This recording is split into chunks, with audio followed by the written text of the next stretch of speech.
for the thousands in attendance and the millions watching around the world. Ladies and gentlemen, let's get ready to rumble! Yeah. What's up? This is boy Coach Malachi Williams in the building. We back. New Media Today USA Boxing. The boy is back. New Media Today USA Boxing. Coach Malachi Williams. Salute to everybody that's been patiently waiting. Sorry I was a few minutes behind, guys. I was just running around doing a couple of things at the last minute, as I a lot of times been catching myself, always do. But that's neither here nor there. Today we're gonna have a damn good show. You know what I mean? We're gonna have a damn good show today, guys. We're gonna talk a lot about boxing, man. You're gonna learn a lot from this show today. You're gonna learn some things about Muhammad Ali. Details about Muhammad Ali that you probably didn't know. Some of the old school guys may know it. Some of them may not know it. But hey, we're going to talk about that. We're going to relate it to what's going on today in the sport of boxing. We're also going to talk about this Teofimo Lopez fiasco. I didn't really want to talk about it, to be fair. Because we don't know when that fight is happening. You know, it's been a million different fight dates. But I want to pull up some receipts. You know, I like to come up with receipts. So I just want to put up a couple of things, guys. And today we're going to learn a lot today. Today as it relates to the sport of boxing. Again, the Teofimo Lopez fiasco, that's one thing. We're going to talk about the upcoming Fury and Wilder fight, especially the press conference that Fury gave yesterday. We're going to talk about that today too. The press conference that Fury gave. Fury looks huge. He looks massive. He looks massive. You see what I'm saying? So when I say massive, maybe, he's 6'9". So the guy's probably he looks very broad up top. He looks like he's probably about 280, 275, 280 maybe. You know what I mean? That's going to be a problem, right? So we're going to see what's up with that. We're going to look at it and make it do what it do today, baby. Anyways, man, I got to put my damn lip balm on. Dog, on that, we're going to make it do what it do today. And we're going to have a damn good show. We're gonna have a damn good show, guys. Yes, we are. So anyway, we're gonna salute to everybody in the chat, man. You know how we do it, man. Give everybody a round of applause who took the time out to come over here and rock with the old boy today. Today is a good day. I'm gonna give everybody a round of applause.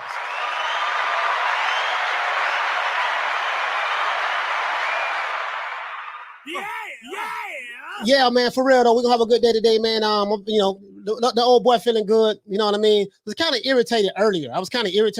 Today. I don't know why. I was kind of irritated earlier today, but it is what it is. You know what I mean? I have no idea. I got a lot on my mind, but anyways, it is what it is, right? So now, let's go ahead, man, and get into this, man. Shout out to let's see, Leon Fight Figures. What's going on, Leon? Hey, okay. Shout out to the Queen Lisa Bells. Hey, okay. Shout out to Halim in the building. Hey, okay. Shout out to the Queen Arlette. What's going on, Queen? Hey.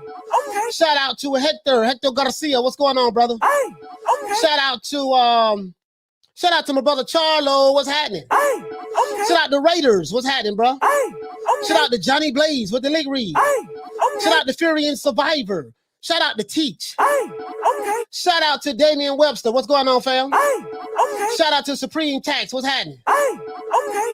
Supreme Tax said they're not sending notifications, coach. Yeah, that's crazy. Yeah, that's crazy. That's crazy. But it is what it is, man. We're gonna see what they do. Cause I even said an alert myself to make sure, and I didn't even receive one, to be honest. I didn't even receive one, to be honest. So I don't know why. If you're new to the channel, please subscribe and hit the like button. Don't forget to hit the like button, guys. If you're new to the channel, please subscribe, hit the like button for the old boy. It really helps the old boy. It really helps help the old boy out. Really do. You know what I mean? Shout out to Chin Smoke. Chin, what's going on, fam? Hey, okay. Chin Smoke, what's going on, fam? Hey, okay. Shout out to Paul Evans. Salute. And salute to Ava as well. Hey, okay. Shout out to Paul Evans and Ava. Shout out to Coon Slayer. What's going on? He say Bomb Squad. What's happening? To this day. Hey, okay. Shout out to Leon once again. Shout out to Ed Shake 4. What's going on, bro? I appreciate you be sending me that content too, fam. Hey, okay. Shout out to the Fans Corner. What's going on? Shout out to Ali Muhammad. Hey, okay. Shout out to Richard Sletsky. What's going on, my brother? Hey, okay. Shout out to Lawrence. What's going on? He said, hola, ¿cómo estás, hermano? You know what I mean? Muy bien. Yo estoy muy bien. ¿Cómo te sientes ahora, mi hermano? Yo espero que su familia están sienten muy buenísimo. En serio. You know what I mean? Shout out to Meryl Dixon. What's going on, fam? Shout out to Graham Taylor. What's happening? Punch Perfect Boxing. What's going on, bro? Punch Perfect Boxing. Please subscribe. Shout out to Pugilism. What's going on, fam? Shout out to Southpaw Killer. What's going on, Southpaw? Shout out to Johnny Blaze. Shout out to George Hall. Shout out to Graham Taylor. Shout out to Hype. What's happening, bro? Shout out to Martin Ramos. Martin Ramos. What's happening? Shout out to who else we have? Eliza Feliciano. What's going on, fam? Shout out to Graham Taylor. Shout out to Lawrence. What's going on, Lawrence? And let's see who else we got. I think that's it. I think we got everybody. If I forgot, shout out to Jeff Lucietta, man. Shout out to Jeff Lucietta. Shout out to Johnny Blaze. Shout out to Wizard Sleeve. Shout out to Southpaw Killer. Shout out to who else we have? Shout out to Pugilism. Shout out to Meryl Dixon. Shout out to Eric Diaz. What's going on, fam? Shout out to Lennox was best.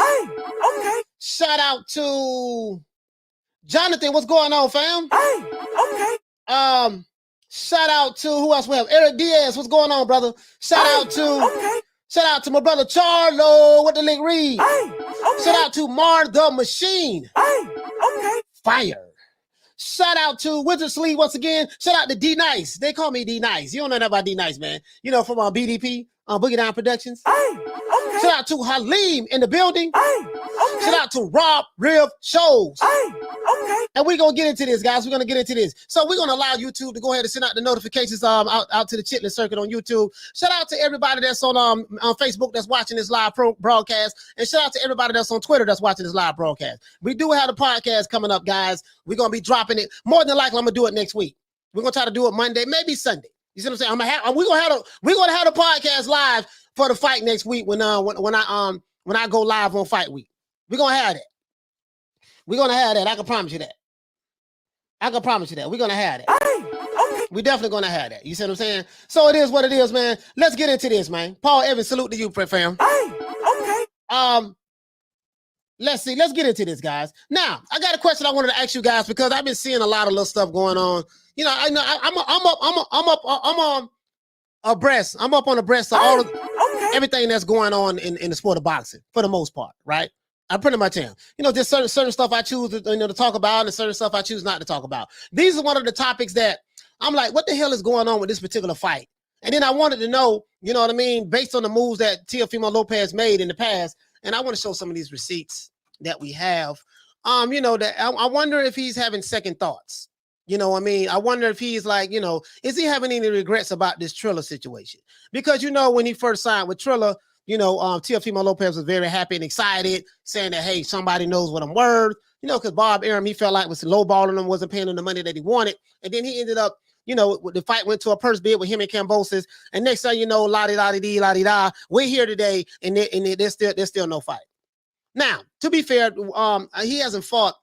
I think he's been out of the ring almost a year, if not a year, right? Almost a year, if not a year. You see what I'm saying? So shout out to Steven. You know what I mean? So so we're gonna see exactly what the hell is going on with that. But I'm pretty sure he might be having some regrets right now. But at the end of the day, as long as he's able to get the money that he wants, maybe he's happy. We do know that he did re-sign with Top Rank. So apparently it wasn't too bad. He had to go back to the Bob Father and re-sign. Not re-sign. He wasn't a free agent, but he signed an extension. Right?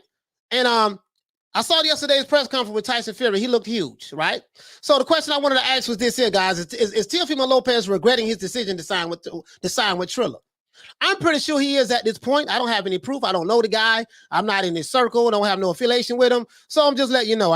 You know, this is, you know, I don't know the guy at all. But I'm pretty sure that he probably is. I'm pretty sure there's some frustration on his behalf and Kambosos' behalf. Especially with all of the drama and the canceled fight dates that's been happening since the fight was announced versus Kambosos, right? Just think about it. The ups and the downs. We thought we was going to have a fight in June. It didn't happen. Thought we was going to have a fight over here. It didn't happen. Oh, he got COVID. It didn't happen. Now we got another date in October, but the other guy don't want to sign the contract. There's a whole bunch of shenanigans going on to the point to where now, you know, there's some more flim-flam and buffoonery that's going on with this thing. Sometimes the grass is not green on the other side of town. You know what I mean? Now, Teofimo wanted to be paid more money for his next fight after beating Lomachenko in a unanimous decision victory back in October of 2020, right? Teofimo, according to some publications, and depending on who it is, he is the current unified lightweight world champion of the world. Depending on who you talk to, some people would say, no, he is undisputed. We're going to address that as well, right? That's neither here nor there. But anyway, Teofimo is the current unified lightweight world champion of the world, having held the IBF belt since 2019 and the WBA Super and WBO and Ring Magazine belt since defeating Vasyl Lomachenko in 2020. Vasyl Lomachenko did not have the WBC world title because he dropped the belt. Devin Haney has it, and then Teofimo was given a non-transferable belt, the WBC franchise belt, and now that franchise belt has been transferred to Teofimo Lopez. So if you count the franchise belt is making him undisputed, then so be it. But different sanctioning bodies are saying different things. Therefore, there's confusion. Anytime you have different sanctioning bodies and different boxing experts and sanctioning bodies saying different things, then there's a lie in it somewhere. There's some confusion in it somewhere, and it all points back to one guy. But that's neither here nor there. I'm not going to relitigate that. Depending on which side of the fence you stand on, it is what it is. I'm not here to even argue that, right? Lopez is scheduled to fight his mandatory George Kambosos, as you guys know, on June the 5th in Miami, right? But the fight got rescheduled, right? Then he was supposed to fight June 19th, on Juneteenth, right? And then he was supposed to fight August the 14th. And now he's supposed to, this fight is supposed to happen somewhere in October. I heard October 4th, but then now I hear that it got canceled on October the 4th, and they rescheduled it to a later date in October. And now Kambosos is bringing up, he's trying to bring up legal precedents against, with his attorneys against the IBF. Or against whoever, IBF or WBO, whoever. One of the sanctioning bodies. I don't know what it is. This is a whole big fiasco right here. Two fighters training. Can't nobody get nobody in the ring. Right? So now, when this fight went to a purse bid and Triller won the purse bid, Teofimo was excited. He was all on Twitter letting everybody know his joy, his happiness, his glee that I'm finally going to get paid the money that I want. He felt that Bob Arum, his promoter, didn't want to pay him what he was worth. That's what he said, right? That's what he said. So he tried the purse bid route. And I guess it's safe to say that that this particular purse bid has been a nightmare for Teofimo Lopez, right? Triller won the Lopez Kambosos purse bid for $6 million. Some people say, yeah, Kambosos, Teofimo getting $6 million. No, he's not. The fight is for $6 million. Teofimo is going to get 60% of that. Kambosos is going to get 40% of that. Right? The total bid for the fight was $6 million. Teofimo doesn't get the whole $6 million.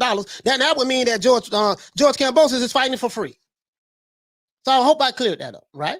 And this is back in February. And when they won the purse bid for $6 million back in February, Teofimo felt vindicated. He was excited to finally get paid what he felt like he was worth. Understandably so, guys. Understandably so. He even went on Twitter to celebrate his gambit, right, so to speak, while praising Triller at the same time. He's talking about Triller this and Triller that, right? Now, it appeared to be a match made in heaven. It appeared. That's the key word, appeared. But now, you know what I mean? What appeared to be a great business move on Teofimo's behalf turned out to be a nightmare for both Lopez and Kambosos, right? George Kambosos, guys, his legal counsel sent a letter to the IBF on Tuesday requesting that the organization fine Triller in default of its obligation in order to honor the signed contracts to deliver the lightweight title fight with Teofimo Lopez on October the 4th. I'm hearing now that it's getting rescheduled to October the 19th. George Kambosos is tired of this. No, we don't want to go to. I want to fight on the 4th of October. He's tired, and I understand where he's coming from, and I'm pretty sure that Lopez is tired as well, right? They're gonna fight in New York's Hulu Theater at Madison Square Garden. Now, I don't know if this fight is going to be a success. More than likely, it's not. Apparently, that these guys in Triller don't know what the hell they're doing, and they're gonna lose. They're gonna lose money on this fight. Whatever momentum that Teofimo Lopez had after beating Vasyl Lomachenko has been forgotten, and it's done. The momentum is gone. The thrill is gone. Now, unless you're a diehard Teofimo Lopez fan, you're excited. You love everything about him. If he can wake up and brush his teeth in the morning, you're excited. It's showing him excitement. But from a boxing standpoint, it is what it is. And I'm pretty sure George Kambosos fans, if you're a George Kambosos fan, you probably feel the same way. And you want to see these two guys get in the ring. And I think both of these guys want to get in the ring. But for whatever the reason, Triller is not what people thought they were. when it comes to the sport of boxing, when it comes to dealing with real fighters. You know what I mean? But that's neither here nor there, guys. That's neither here nor there. You see what I'm saying? So now, Teofimo is on Twitter telling his fans Kambosos don't want to sign the contract for yet another postponed rescheduled fight. He doesn't want to sign for October the 4th. Okay, cool. Now you're talking about October the 19th. No, he's done with it. 19th or 14th, whatever date it is. Understandably so, right? And guess what, guys? No one even knows if Triller has proof of funds for this fight. No one knows if they have proof of funds for this fight.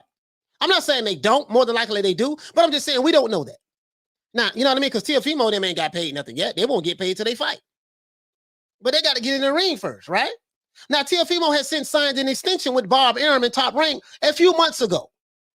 The promoter he had problems with about pay, but he ended up signing an extension with them. I guess Teofimo has come to his senses and realized that the grass wasn't green on the other side of town.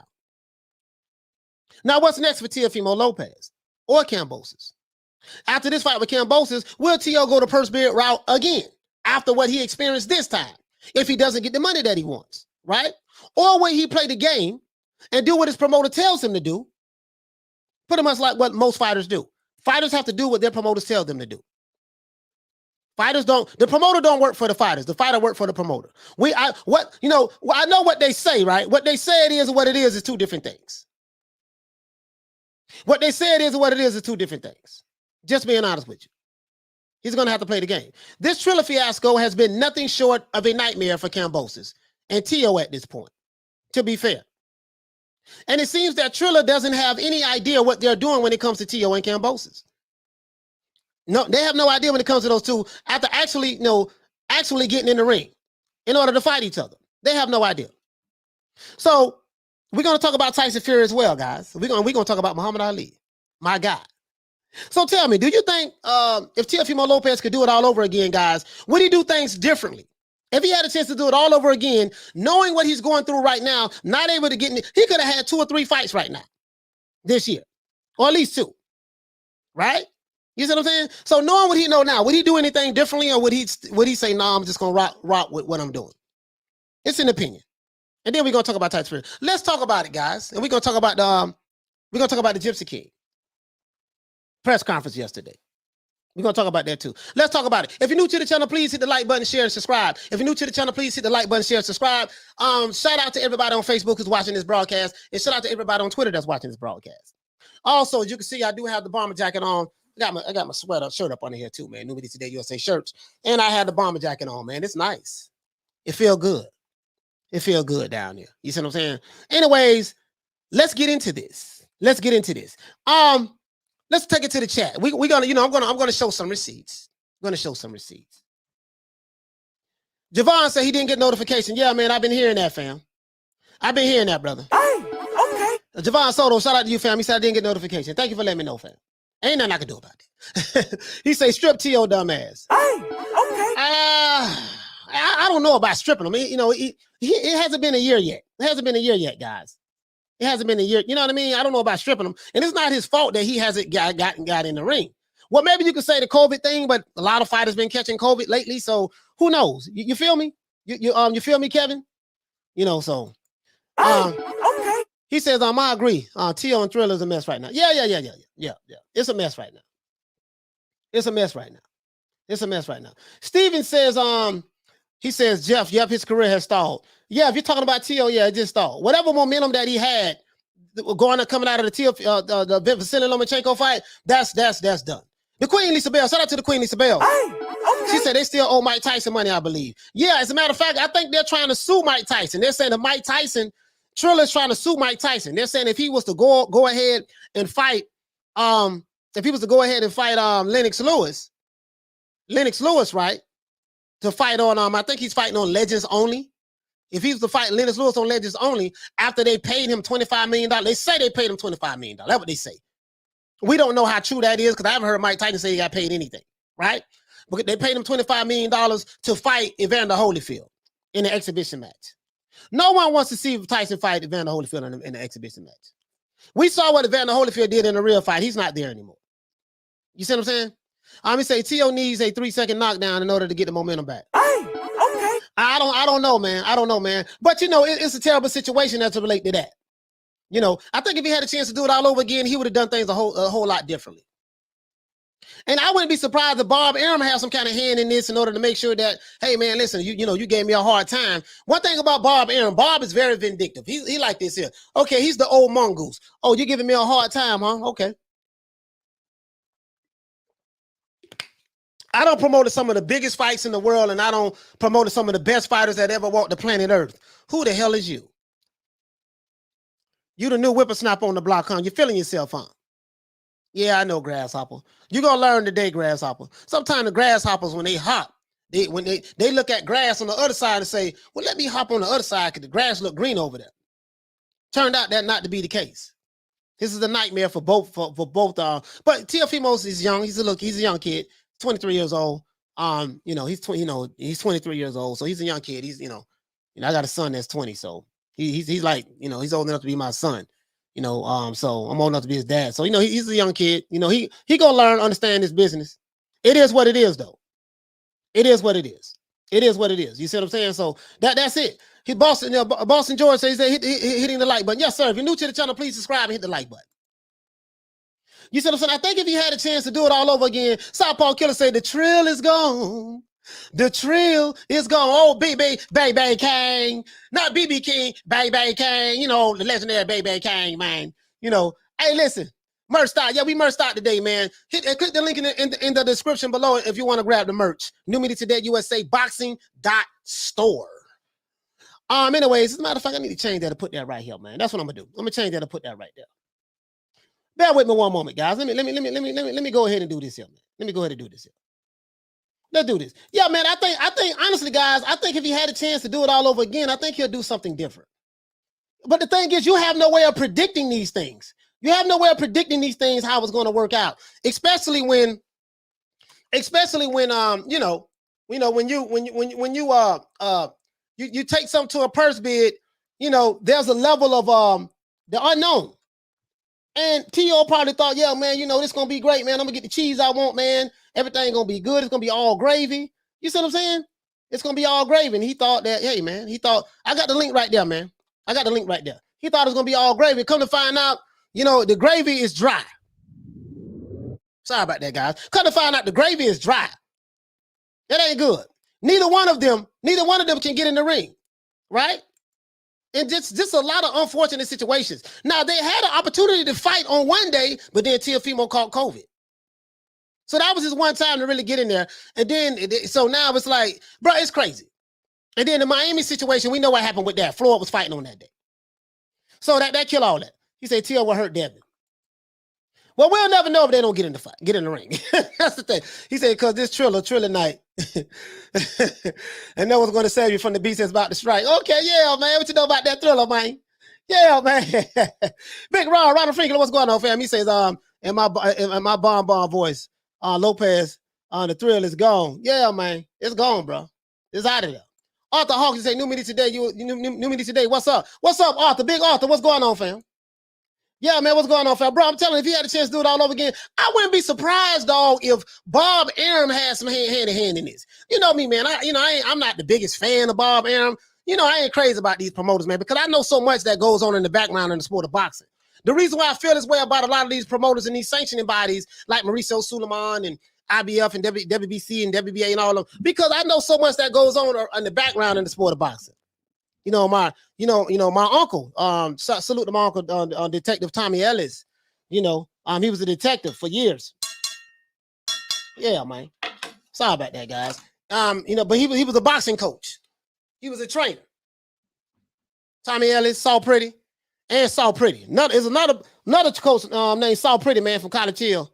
Shout out to everybody. Shout out to everybody, man, and College Hill housing projects.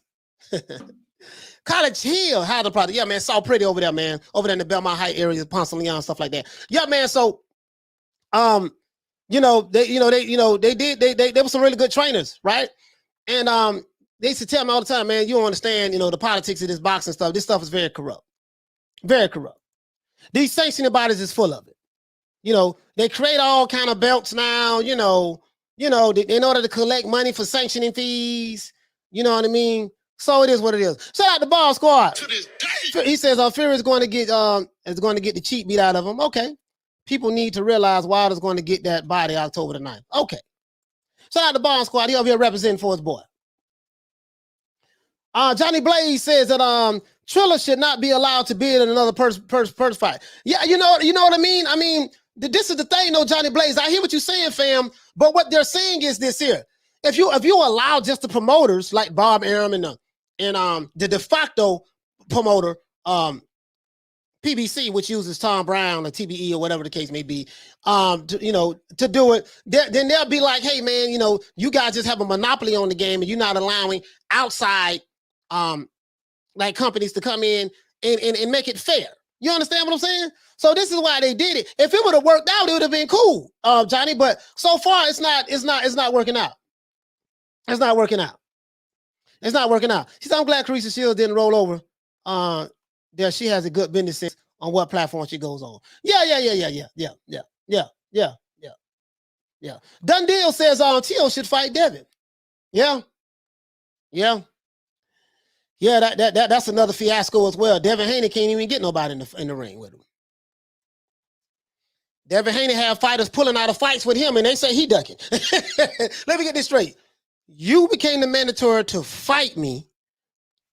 I want to fight you. You fought in order to become in a position to be a champion, to fight me.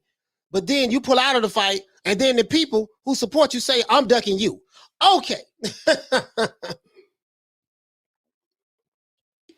That's like you getting in the ring to fight somebody, right? Remember F.A. Jabbar, he got in the ring to fight this guy, and then the guy just, after the bell rung, he walked out of the ring and walked back to the locker room. That's like a guy getting in the ring with you, and when the bell rung, he walks out of the ring and walks into the locker room, and you sitting in the ring like, damn, I want to fight, what's up? And everybody telling you dunked the guy who walked out of the ring and walked to the locker room.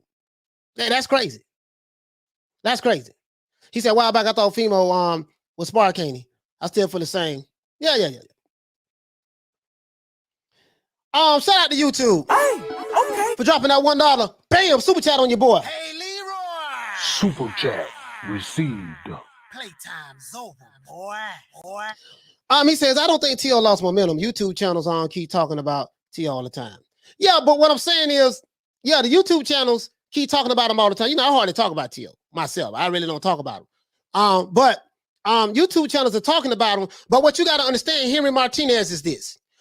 YouTube does not represent the boxing fans as a whole.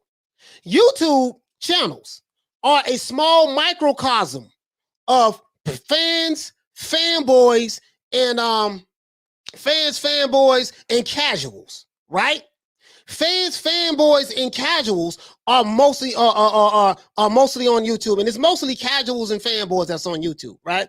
The diehard boxing fans, diehard boxing fans, there's not a lot of diehard boxing fans on YouTube. There's not a lot of diehard. So these YouTube channels, even platforms like myself, we don't represent the boxing community as a whole. We don't.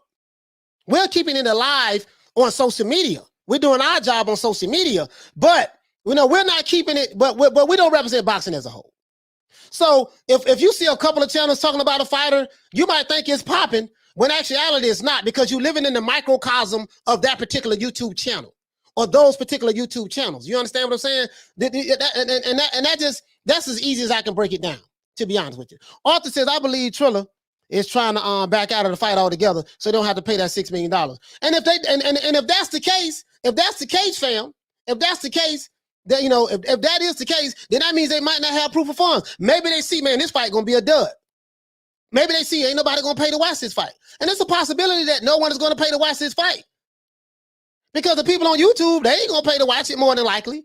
They're gonna talk about it, but they ain't gonna pay to watch it. And what kind of draw is Teofimo Lopez? And don't nobody know who George Kambosos is. They know him in Australia. It'd have been best if Teofimo would have fought him in Australia.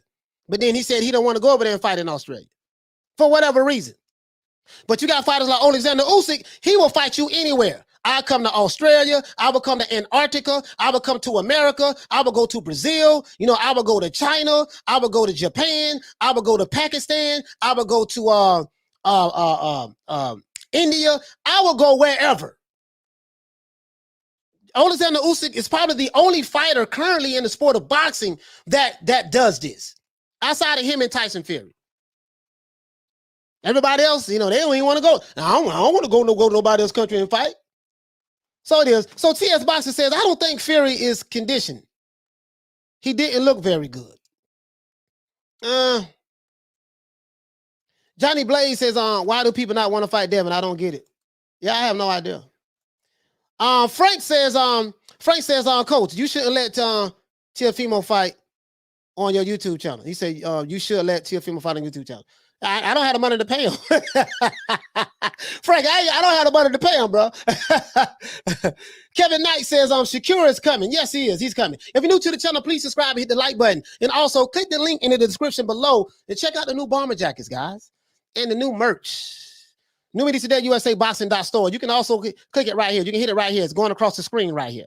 New Media Today USA Boxing.store. Javon says, yup, the LDBC is just one small group of very small fanboys. Johnny Blaze says it's hard to explain. The Takeover says you should interview the cash cow, Teofimo Lopez. Okay, the cash cow. I would respond to that, my brother, but that's too easy to debunk. I know you trolling at this point. I know you trolling at this point.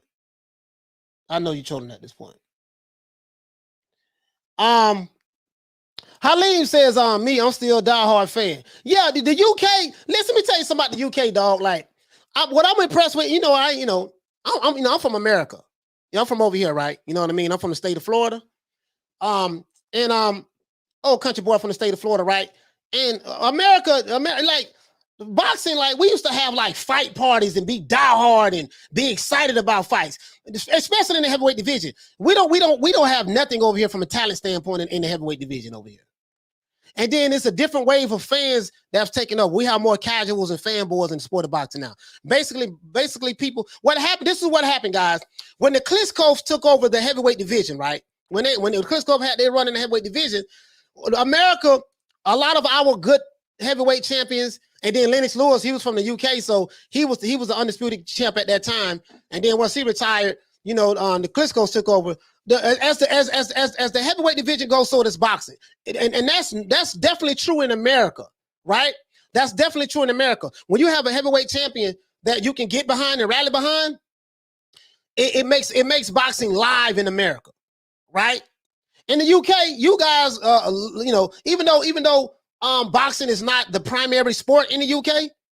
That's not, according to the narrative that's being pushed over here by these Alphabet Boy channels, you guys in the UK don't have anything to do. It's boring. It's dead in the UK. And you guys only have one sport, and it's boxing. So when the event comes out, you guys pay $20 to get in the event. You pay $5 for the pay-per-view. And this is why you're selling out football stadiums and doing stuff like that. And that's simply not true. That's just people saying stuff out of ignorance. You don't pay them no mind. But, in America, is what, 330-something million people in America. Is a huge country. You know what I mean? And it used to be a time where everybody galvanized around the sport of boxing, right? When I was coming up, when I was in coming up in my when I was a teenager and in my 20s and stuff like that. But once Tyson got beat and Holyfield was done, and then Lennox Lewis in America, we hated Lennox Lewis. No one liked Lennox Lewis over here. We like him now, but we didn't like him then. Nobody got behind Lennox Lewis over here in America. When I say nobody, I'm not speaking for everybody who was a boxing fan in the United States. Of course, I'm being facetious, but you get what I'm saying. Lennox was not popular like that over here. We hated Lennox Lewis, especially Black America. I mean, like the urban, because me coming from the hood, the urban section of America, we loved Mike Tyson. And when Mike Tyson left the game, we was done for the most part, heavyweight division, right? So. And this is just facts, guys. So, you got a man, we're trying to get that spark back. Hey, okay. Shout out to High and Low for dropping that $2. Bam, super chat on your boy. Hey, Leroy. Super chat received. Playtime's over, boy. He said the Miami Vice, the Miami Vice boxing channel. Yes, sir. Yes, I appreciate that. But anyways, let's keep going. He says boxing must organize or it stays the same. William Hillam says Tio No Fans Lopez will never get the respect of the world until he fights Haney. I just think Teofimo Lopez is a very, very talented guy. He's a bad boy. You see what I'm saying? He's a bad boy. I can't take anything away from him. He's a bad boy. But from a marketability standpoint, he's exciting in the ring. He's exciting in the ring, but Top Rank, they're not promoting fighters anymore. I'm just being honest with you guys, right? Listen, as long as Don King was in the game, he was able to put his foot on Bob Arum's neck in order to, I'm saying from a business standpoint, in order to make fights happen. You don't have that anymore. You got Al Heyman, we don't know where he at. He's a ghost. He like Ghost on Power. No, he's not even Ghost on Power. He's the real Ghost. You don't even see him. It might be 4 or 5 pictures shown of him on the internet. So, and then Bob Arum, he's 90 years old. You know, Don King's still around, but he ain't really doing nothing no more. This should be fair. So it is what it is. So it's just, you know, you don't have the personalities no more. There's no personalities, right? He said, I think a monopoly on boxing would actually be good because all of the promoters protecting their fighters, fans don't get the fights they want. Now look at UFC. You know what I'm saying? Best fight the best, period. Yes, and the UFC fight, hey Zadis, the UFC fight cards be stacked. Halim, there you go with your Dennis Lewis hate again. Ricardo says Tio is a star. He thinks he's smarter than Mayweather. It's chess, not checkers. So you know what? When you say somebody is a star, right? Guess what? When you say this is what a star is. When you say somebody is a star. I'm going to look it up now. I went through this before, right? When you say somebody is a star, a star is a person that is extremely popular or prominent, or that is a major attraction. Someone who has accumulated a vast amount of fame, a high-level celebrity. So when you tell me that Tio is a star, right? You're telling me that Tio, he is extremely popular or prominent in the sport of boxing, and he's a major attraction, right?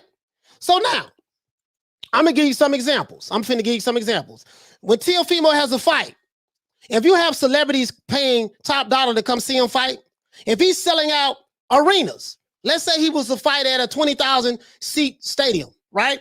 And 20,000 people buy tickets within a day or 2 or 3 days or whatever the case may be, and they're flocking and they're coming out in droves to come see him fight. Guess what? That tells you he's a star. But if that's not happening, guess what? He's not a star. He's just a good fighter.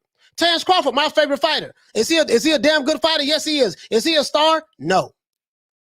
He's not a star. He's a star on Omaha, Nebraska. When he come out, he gonna pack that stadium in Omaha, Nebraska. He gonna do 18, 19,000. He gonna sell that arena out in Omaha, Nebraska. He's gonna do that. Facts. But outside of Omaha, Nebraska, he can't sell flies to shit. And that's my favorite fighter. So when you say that someone's a star, let's keep that in this proper perspective. You see what I'm saying? That's all I'm saying, brother. Because Floyd Mayweather showed you what a star is. Floyd Mayweather showed you what a star is, right? He did that. He did that. Floyd Mayweather showed you what a star is. And I'm going to show it to you.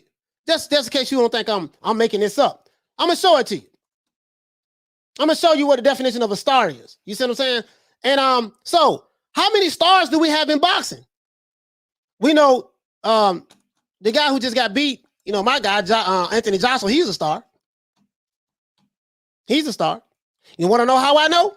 Because according to this definition, a star is one that is very prominent or is a prime attraction. How do we know Anthony Joshua is prominent and a prime attraction? Well, when his tickets went on sale, they sold out in 24 hours. He just fought Alexander Usyk, lost his belts, and lost his belts. He made like $60 million. You know, that's prominent money. And he had like 70,000, almost 70, 75,000 people. It was sold out. Come see him fight.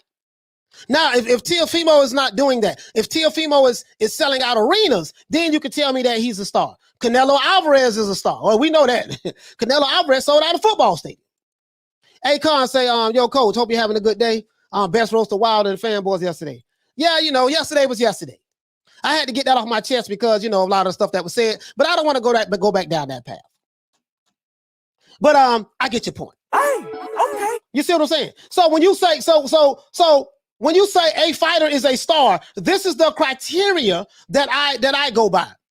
Unless you don't believe what the definition is, this is Webster Dictionary. Unless you think Webster Dictionary is plain words of what a star is, this tells you what you need to know. This tells you what you need to know.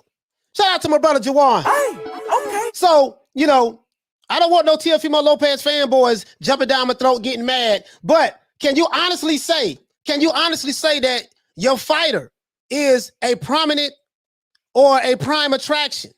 Can you honestly say a star is, as in sports or movies, a star who is considered extremely talented? Teofimo is extremely talented, has great public appeal. Does he have great public appeal? No. And can usually command a high salary. He had to go to a purse bid. And he only getting paid, what, $3 million, something like that from the purse bid, $3.2 million. And ain't no guarantee that's going to happen because Triller keep putting the fight date back. And we don't even know if they got the goddamn money at this point. Because I think Triller realized they made a very bad mistake, and they know they're going to lose a lot of money on this fight. Who's coming to go see this fight? When you keep changing the date and changing the date and changing the date, no one is going to come see this fight. Right? So this ain't no shade to no fighter, but when you tell me someone's a star, I'm thinking about Mike Tyson. Any country he goes in, they mobbing him. I'm thinking about Michael Jackson in the 80s.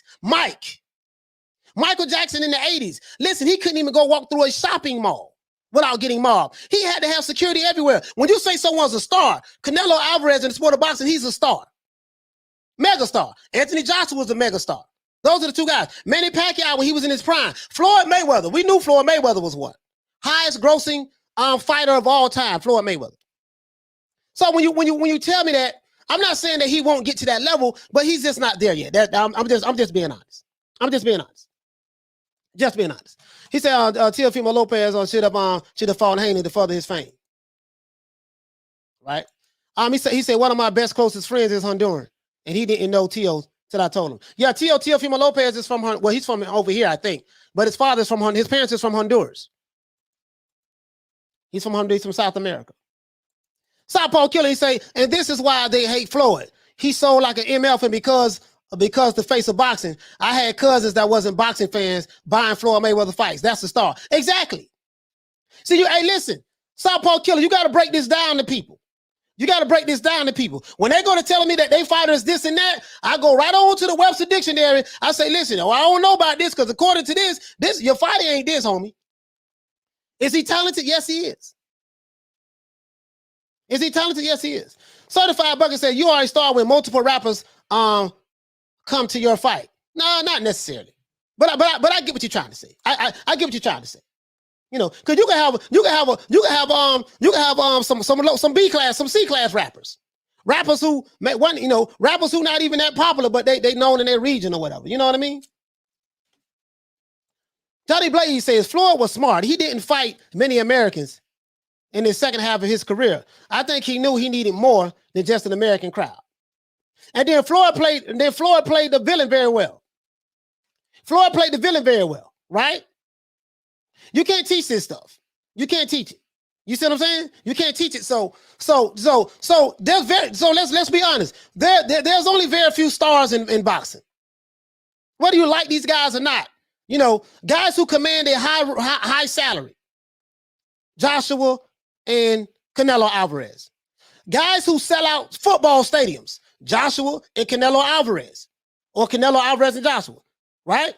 Guys who have countries building arenas, building stadiums for them to host their fights. This is facts. So we're going to see what are the numbers that this fight is going to do with Teofimo and George Kambosos. One thing I can tell you, how many people, George Kambosos can walk down the street right now, and I can promise you he won't find one person that'll sign asking for an autograph. I never heard of George Kambosos. I'm just being honest with you, dog. I never heard of him until I found out he was going to fight Teofimo Lopez. I'm just being honest with you, dog. Never heard of the guy. So you have Teofimo Lopez, who is super talented, fighting a no-name fighter in America. And what kind of numbers you think this fight is going to do? Okay. You know, I ain't the smartest guy in the world, but my GED education tells me it's not going to do that well. I'm just being honest with you. I'm just calling it the way I see it. There are stars and then there are superstars. Tank, Ryan, Spence are stars. Canelo and AJ are superstars. Tank, Ryan, Spence are stars. I'm going to be honest with you. Dr. Mofongo, I'm going to be honest with you. Tank, Ryan, and Spence all together, combined, in comparison to the era that I grew up in, they're not even stars. They just known fighters in boxing circles. Because I came up in a different era. The era that I came up in, that, you know, Larry Holmes era, that Mike Tyson era, the tail end of Ali era, right? Ali can sell out of the arena just to see him hit the hand mitts. The Mike Tyson era, the Holyfield era, the Julio Cesar Chavez era. So, I mean, when you, Sugar Ray Leonard, Marvin Hagler, when you walk down the street, people mobbing you. When I say they mobbing you in any city that you go in. You go to Miami, they mobbing them. They go to LA, they mobbing them. He go to Atlanta, they mobbing them. He go to New York, they mobbing them. He go to Texas, they mobbing them. Houston, Dallas, they mobbing them. They go to anywhere in the Midwest, Portland, Oregon, Utah, they mobbing them. Right? Chicago, they mobbing them. Anywhere you go, they mobbing you. You don't have that with these fighters today. Ryan Garcia is an Instagram model. He's an Instagram model. He's popular on Instagram. He's an IG model now. Tank is popular. Tank is popular. He's a star in the making. He sells out in Atlanta. He sell out in Atlanta. I don't know what he'll do if he go to Vegas. I don't know what he'll do if he go to California. I don't know what he'll do if he go to other states. But in Atlanta, he's definitely a star. I give him that. And I think Leonard Ellaby and them, they did a really good job with that, to be fair. You see what I'm saying? He said not many people outside of America know who they are. So they may be a star in their own country, but not worldwide. He said George Ferocious Kambosos. He's pretty good. I think Teo still beats him. Yeah, I'm not saying he's not pretty good. He might be the best fighter in the world. But he said, Coach, Roy Jones Jr., Mike Tyson, Sugar Ray Leonard, Marvin Hagler. You hit me. Yeah. That's all I'm saying. That's all I'm saying, guys. But me, I'm an older guy. I'm 47 years old. So I know that there's a lot of casuals in boxing right now. So to a casual, a star to them is someone, a star to them is someone who may get a couple of retweets, or they might have saw them on a certain YouTube channel. A star to them is someone who does mediocre numbers. So if you're doing mediocre numbers like 200,000 pay-per-view buys, and you're a star, or if it's just a different era, dog. I can't explain it. I can't explain it. H-Dog say Tank sold out California already. Yeah, I don't know. I don't know if he did. If he did, that's good for Tank. If he did, that's good. But I'm saying I don't know all of the places that he sold out, to be honest. You know what I mean? But I'm just giving you a definition of what it is. So I want to give you a barometer. So when you tell me a guy's a star, this is the barometer which I look at him at.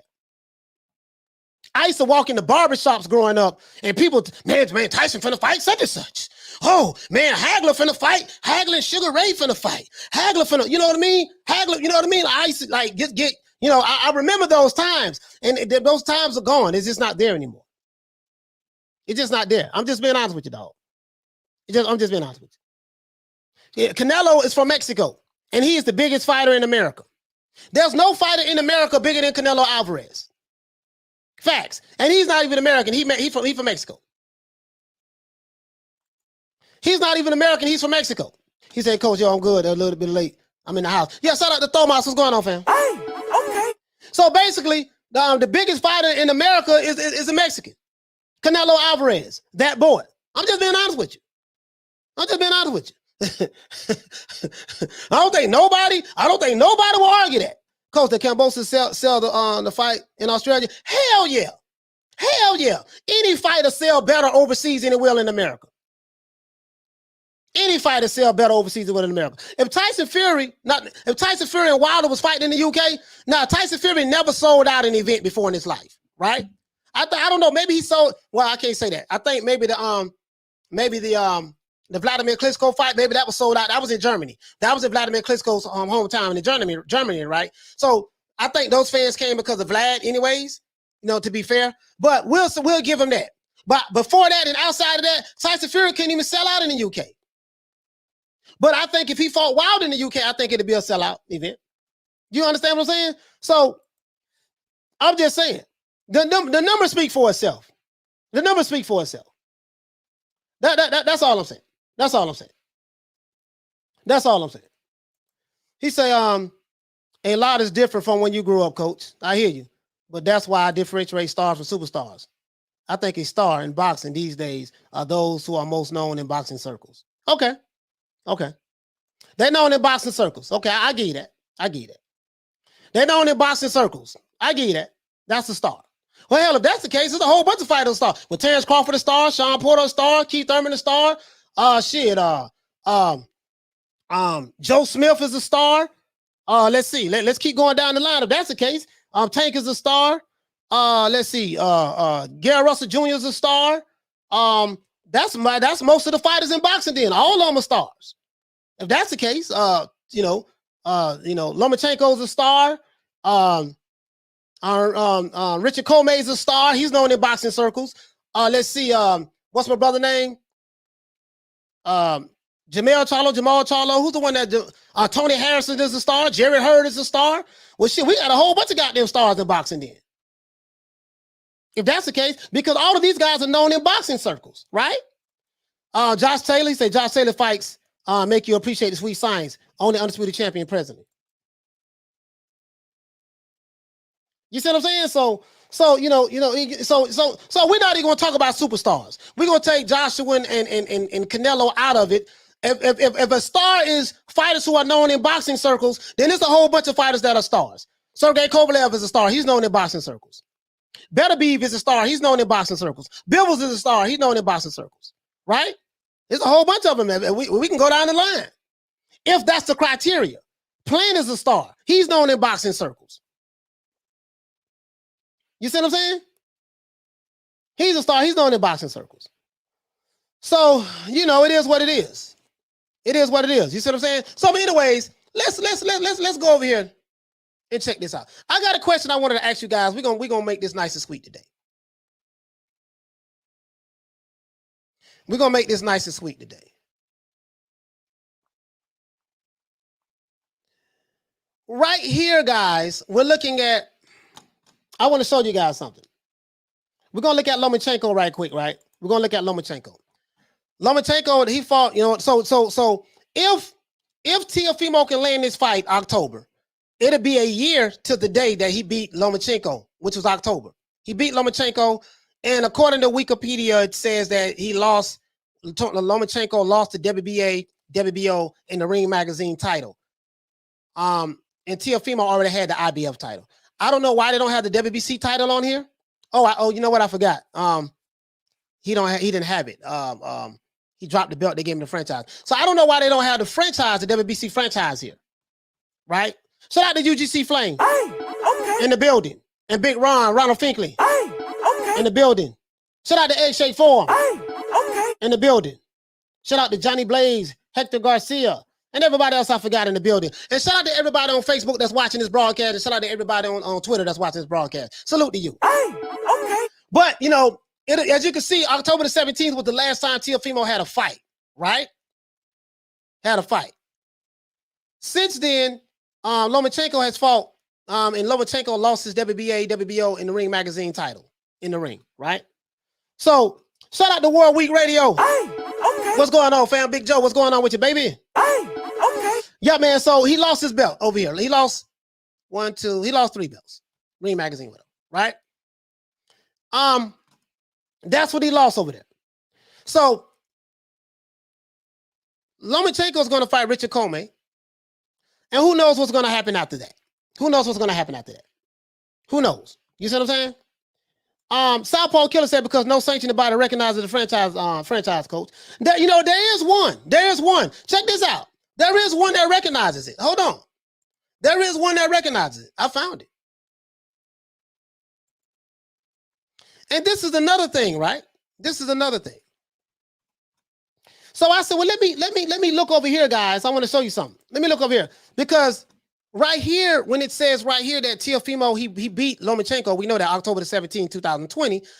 It said he retained his IBF lightweight title, right?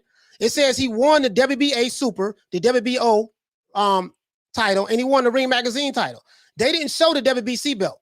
So apparently, Wikipedia or Mauricio Suleiman, whoever, they didn't update this information. Maybe they didn't update it and just didn't show that he has a WBC franchise belt. You see what I'm saying? So maybe they didn't update it. Apparently they didn't. I think that's kind of obvious at this point. He said he would be better fighting Gary Coleman. Yeah. Well, Gary Coleman has passed away. R.I.P. to Gary Coleman.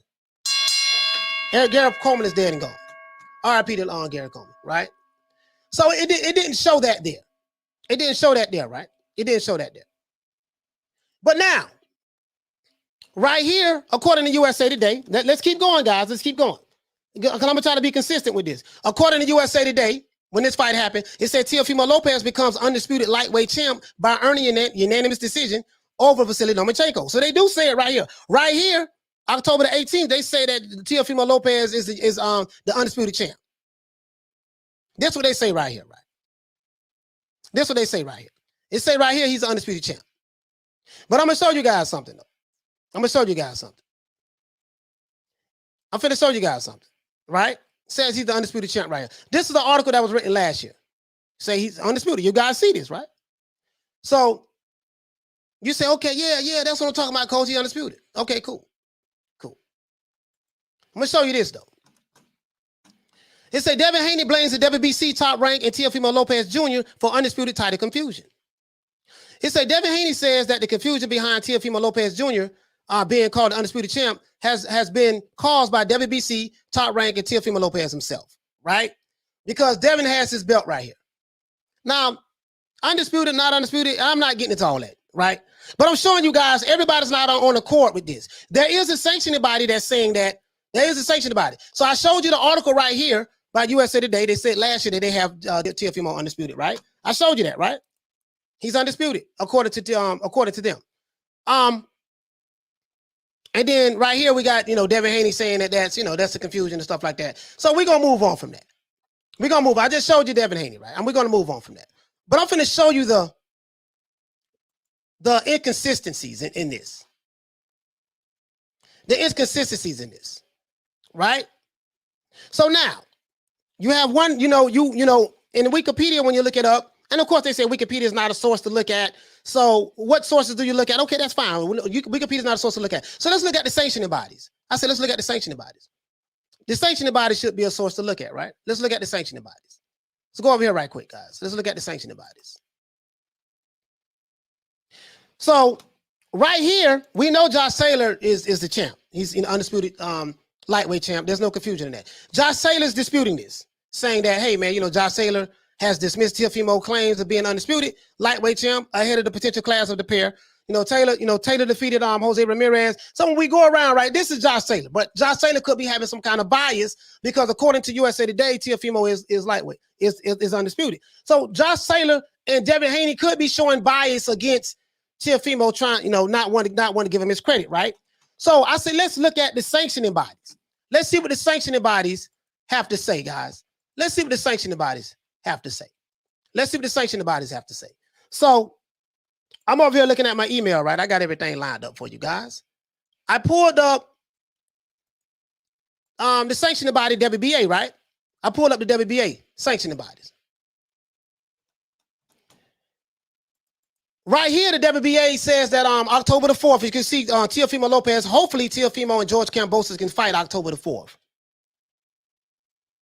It says right here that Teofimo versus George Kambosos October the 4th. Hopefully they can fight. I heard that Triller is trying to postpone it again to later in October. And then you see Saul Canelo Alvarez versus Caleb Plant. They're fighting November the 6th. It says the WBA, IBF, WBC, and WBO Super Middleweight Super Championship is on the line. I want you to see this. It says the WBA, the IBF, the WBO. So Canelo has the WBA, the WBC, and the WBO strap. Caleb Plant has the IBF strap. These 4 belts are on the line when they fight November the 6th. I hope you guys understand this. These 4 belts are on the line when Canelo fights Caleb Plant. Either Canelo's going to beat Caleb Plant to become undisputed at super middleweight, the first guy in the history to do it, or Caleb Plant is going to beat Saul Canelo Alvarez, and he's going to be the first guy to become undisputed, right? 4 belts on the line. But when you go over here to Teofimo and George Kambosos, it says that the WBA, the IBF, and the WBO lightweight super championship is on the line. So can anyone explain to me why this sanctioning body, the WBA, why they don't have the WBA, IBF, and WBC belt on here that's going to be on the line for the Kambosos fight, when we know that Teofimo Lopez is the WBC franchise champion, which allegedly now is the superior belt? Can someone explain that to me? He say 4 original belts, that part, coach. You get what I'm saying? Can someone explain that to me? He said, how can Lopez be undisputed if there's a dispute? Make no sense. Oxymoron. Yeah, I get what you're saying, but what I'm saying is, according to the article that I showed you guys that was written, October, forgive me, guys, October last year. Bear with me one more. I want to show you guys this again. Because when we go here, I'm honestly there. This again, I told you guys, Mauricio Suleiman is the author of confusion. He's the author of confusion. He said, "Whoa, get him, coach. You're going to upset him." No. I'm not trying to get anybody. I'm just saying I'm trying to show you the discrepancies. No, because there's a sanctioning body that does say that. There is a sanctioning body that says that Teofimo is undisputed. I'm going to show you that as well. There is a sanctioning body.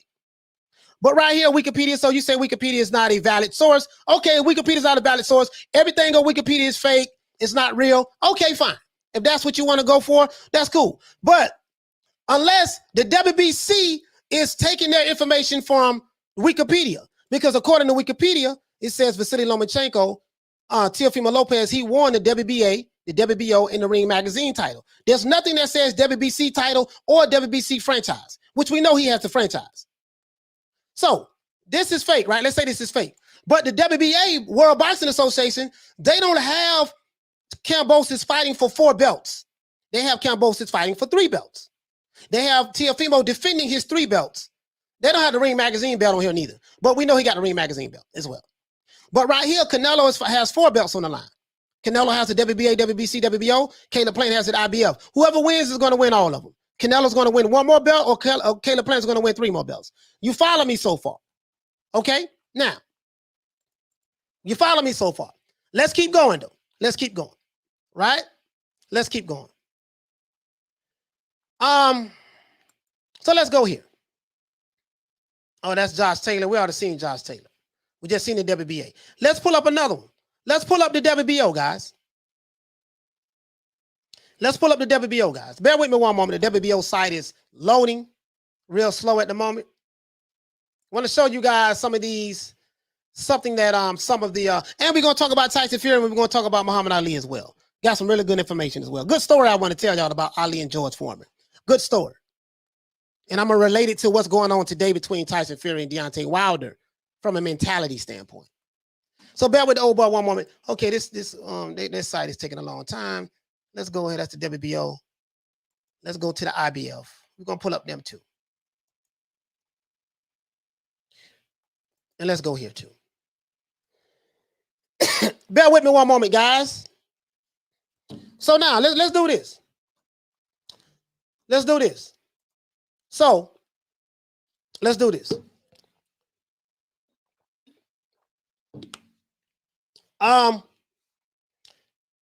USA Today, a USA Today article from last year said that Teofimo Lopez is the undisputed lightweight champion of the world, right? We can't believe anything Wikipedia says, because according to some people, Wikipedia is fake news. You can't believe nothing they say. It can be altered by anybody in the public. So I want to address all of that. I want to address all of that. Brother say, let me look in the chat. He say, Coach, according to the WBC president, Teo's undisputed champ. Okay, we're gonna pull that up. We're gonna pull that up. We're gonna pull that up. I got you, fam. I got you. I got you. I got WBC. I got a WBC right here. I got you, my brother. Hold on. I got you. Let's see. Here we go. So according to the WBC president, according to what this brother said, Teofimo is undisputed. Okay, fine. According to what USA Today says, block that, Teofimo is undisputed. You guys see this, right?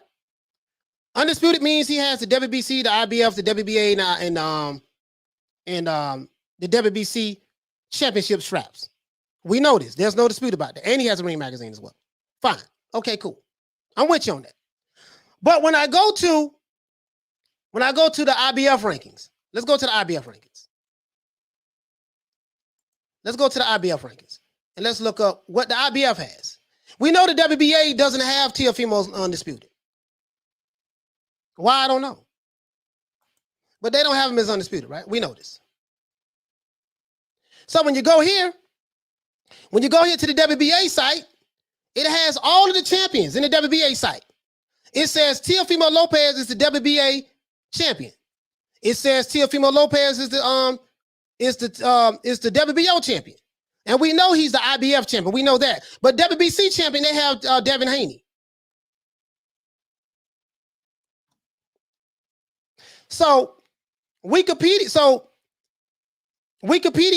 says something different. So we're going to throw Wikipedia out of the way. So let's look at the sanctioning bodies. So I'm going to show you the discrepancies in this. So one sanctioning body has, USA Today says he's undisputed. But the dispute is right here.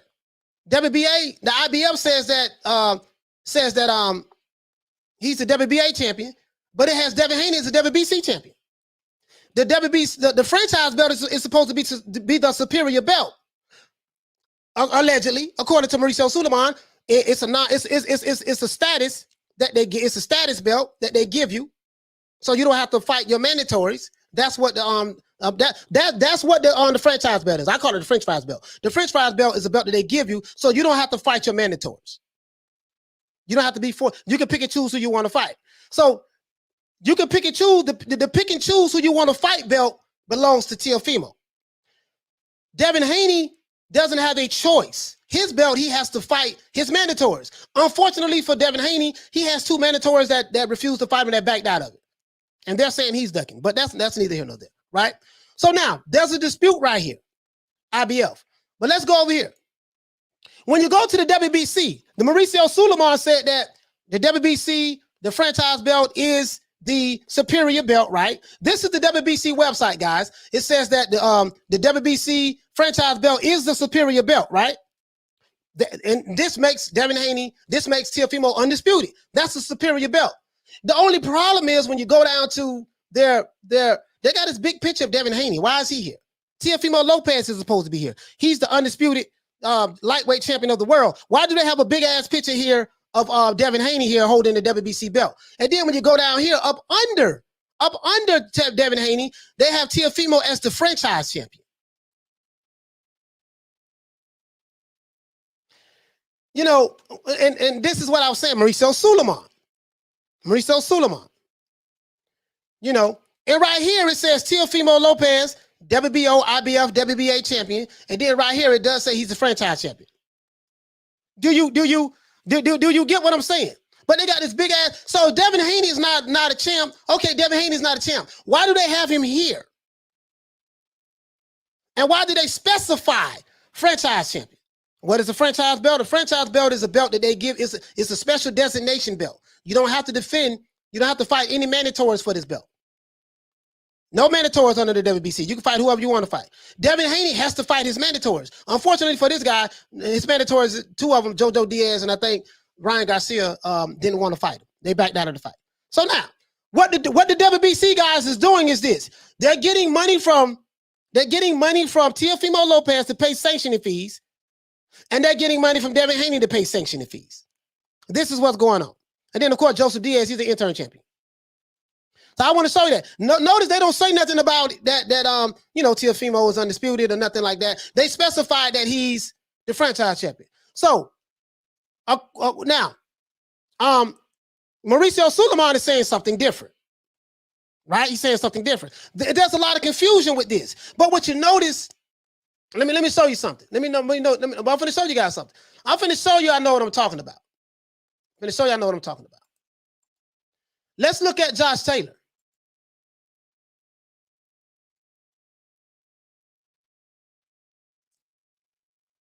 Super lightweight champion. Let's look at Josh Taylor right here. Right here, it shows that, Josh Taylor is the IBF WBO champion. We know this. Josh Taylor, we know he has all of the belts. We know he has all of the belts. He has the WBC belt. This is a WBC website. So we know he has that belt. We know he has the WBO belt. We know he has the IBF belt. And we know he has the WBA belt. You want to know how I know? Because if I go over here, guys, just in case people are confused, right? If you go over here, it says Josh Taylor, the WBA champ, the WBC champ, the WBO champ. And we know he's the IBF champ, right? So you may say, well, it don't say he's the IBF champ. Okay, let's go to but this is the IBF website. We know he's the IBF champion. We know this because right here, it says he's the IBF champ right here on the WBC website. So we know that he has the WBA, WBC, WBO, and we know he has the IBF champ, right? Everybody is consensus with that, right? Y'all follow me so far. Teofimo is undisputed champion, right? He's the undisputed champion. But this sanctioning body is not, let me see, didn't recognize him as that. So sorry about that, guys. I think what the WBC is going to have to do, they're going to have to clarify it on their website. Devin Haney shouldn't be here. They should have Teofimo Lopez here, and they should specify that he is the undisputed champion. Right? But let's go. Let's keep going. Presidential Luke. Shout out to Presidential Luke. Hey, okay. For dropping that quarter of a bam dub on your boy. Hey, Leroy. Super chat received. Playtime's over, boy. He said if Teo moves to 140 with the franchise belt, is Josh still undisputed at 140 according to the WBC? It's a hot mess. Yeah, no, if he moves up, the belt has to stay. It's a special designation belt, and the WBC, it's a non-transferable belt, but apparently it's a transferable belt. So I don't know, because Lomachenko never was supposed to lost that belt, but he lost it. But I'm trying to show you guys the discrepancies here, right? No, I'm not finished though. Let's keep going. Because there is a sanctioning body that says that Teofimo is the undisputed champion, and I think it's the WBA. Let me pull that up for you guys. I gotta be fair now. I gotta cover it all across the board. Let me see. Is that the WBC? That's the WBC. Okay. Here we go, guys. WBA. I think that's it right there. Bear with me one moment, guys. Oh, no, we just looked up the WBA. We just looked that up, right? So here go the WBA, the IBF, the WBC, and the IBF.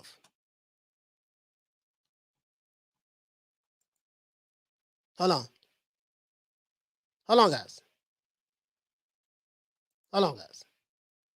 Bear with me one moment. Bear with the old boy one moment, right? So here we go. IBF says that Devin Haney is the WBC champion. We know that Teofimo is the IBF champion, and they have him that WBA and the WBO champion, right? WBC has Devin Haney is the WBC champion, and they specified that Teofimo is the franchise champion. And we know that he has the WBO, IBF, and WBA, and the WBC franchise belt. Special designation belt that you do not have to fight your mandatories. This guy has to fight his mandatories. The difference between the franchise belt and this belt, the franchise is a special designation belt that Mauricio Sulaiman chooses to give out at his discretion to anyone he likes. And it's a non-transferable belt that's able to be transferred at any given time. Whatever Mauricio Sulaiman thinks about at that particular moment, at the snap of a button, it can be transferred. This guy has to fight his mandatories. He doesn't have a choice who he fights. He has to fight the number one contender every time. This guy doesn't. That's the difference between these two belts, right? So if Devin Haney was to win the IBF belt, and he was to win the WBO belt, and if he was to win the WBA belt, along with his WBC belt, he would not be undisputed champion. If you're new to the channel, please subscribe and hit the like button. I want to explain something to you guys. If Devin Haney was to win the IBF belt, the WBO belt, and the WBA belt, along with his WBC championship belt, he would not be undisputed champion, according to Mauricio Sulaiman. Do you want to know why? Because the franchise belt is the superior belt. So if the franchise belt is the superior belt, then that means the WBC belt, that Devin Haney has, is not superior. So if he wins the IBF, the WBO, and the WBA belt, and Josh Taylor has those belts, that made him undisputed. But if Devin Haney wins those belts, he would not be undisputed because he would have to get the franchise belt first. He'll have to get the franchise belt. Now, if Devin Haney can win the franchise belt, along with winning those other belts, then he would be undisputed, according to Mauricio Sulaiman. Right? Are you guys following me so far? This is shout out to Don King. Hey, okay. Are you guys following me so far? He says, nah, coach, Tio did win in the ring. Those arguments go for Lomo, not Tio. Devin can go for 140 first. No, we're not even talking about 140. I'm talking about at 135 on Sony Chiba. I'm talking about 135. If Devin Haney was to win the WBO belt, he has the WBC belt, right? If Devin Haney was to win the WBO belt, the IBF belt, and the WBA belt, along with this belt, will he be undisputed? Let's say that this is the superior belt, right? This is the superior belt. Let's say Devin Haney was to fight Teofimo Lopez, and miraculously he was to win somehow. And let's say Mauricio Sulaiman say, well, the franchise belt is a non-transferable belt. This is the superior belt.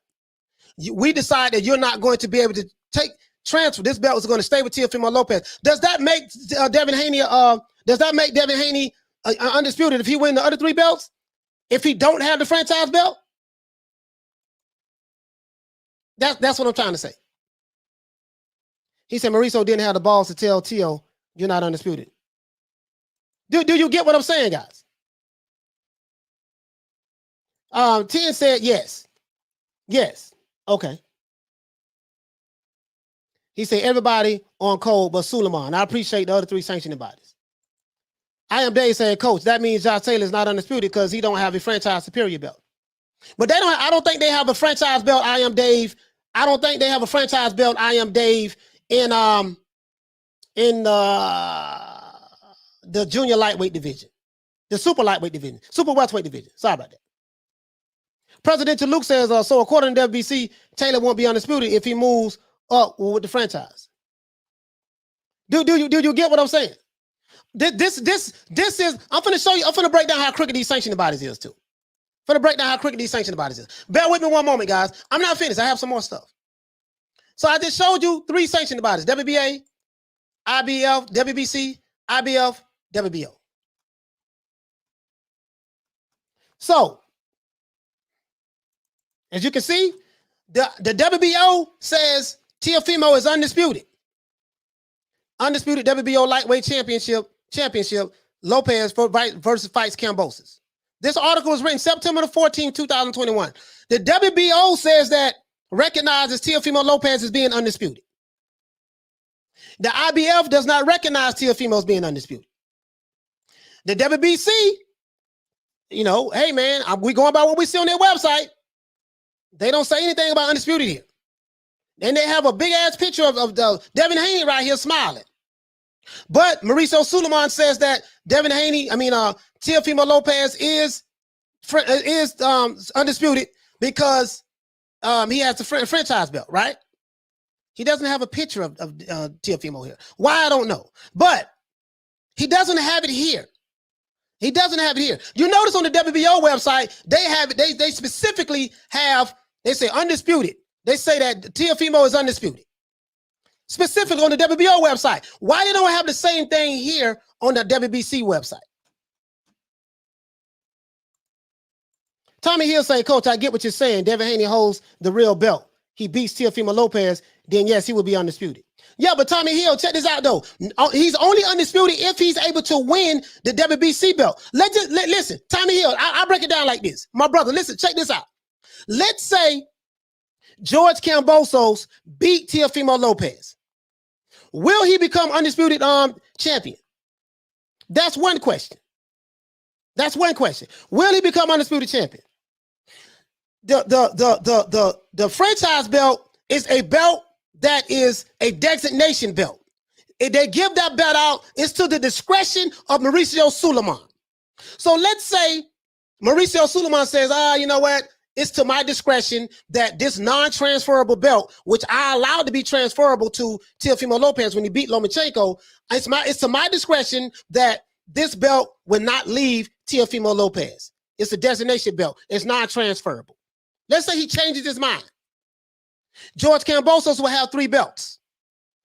It's where he, and if he fights Devin Haney and Devin Haney beats him and and he gets the WBC belt, will he be considered, do you get what I'm saying? Like, this is crazy. He says, everybody knows that the WBC franchise title was designed for Canelo Alvarez and Vasyl Lomachenko. They said Teofimo will move up with the French fries belt. That's how Teo will be able to.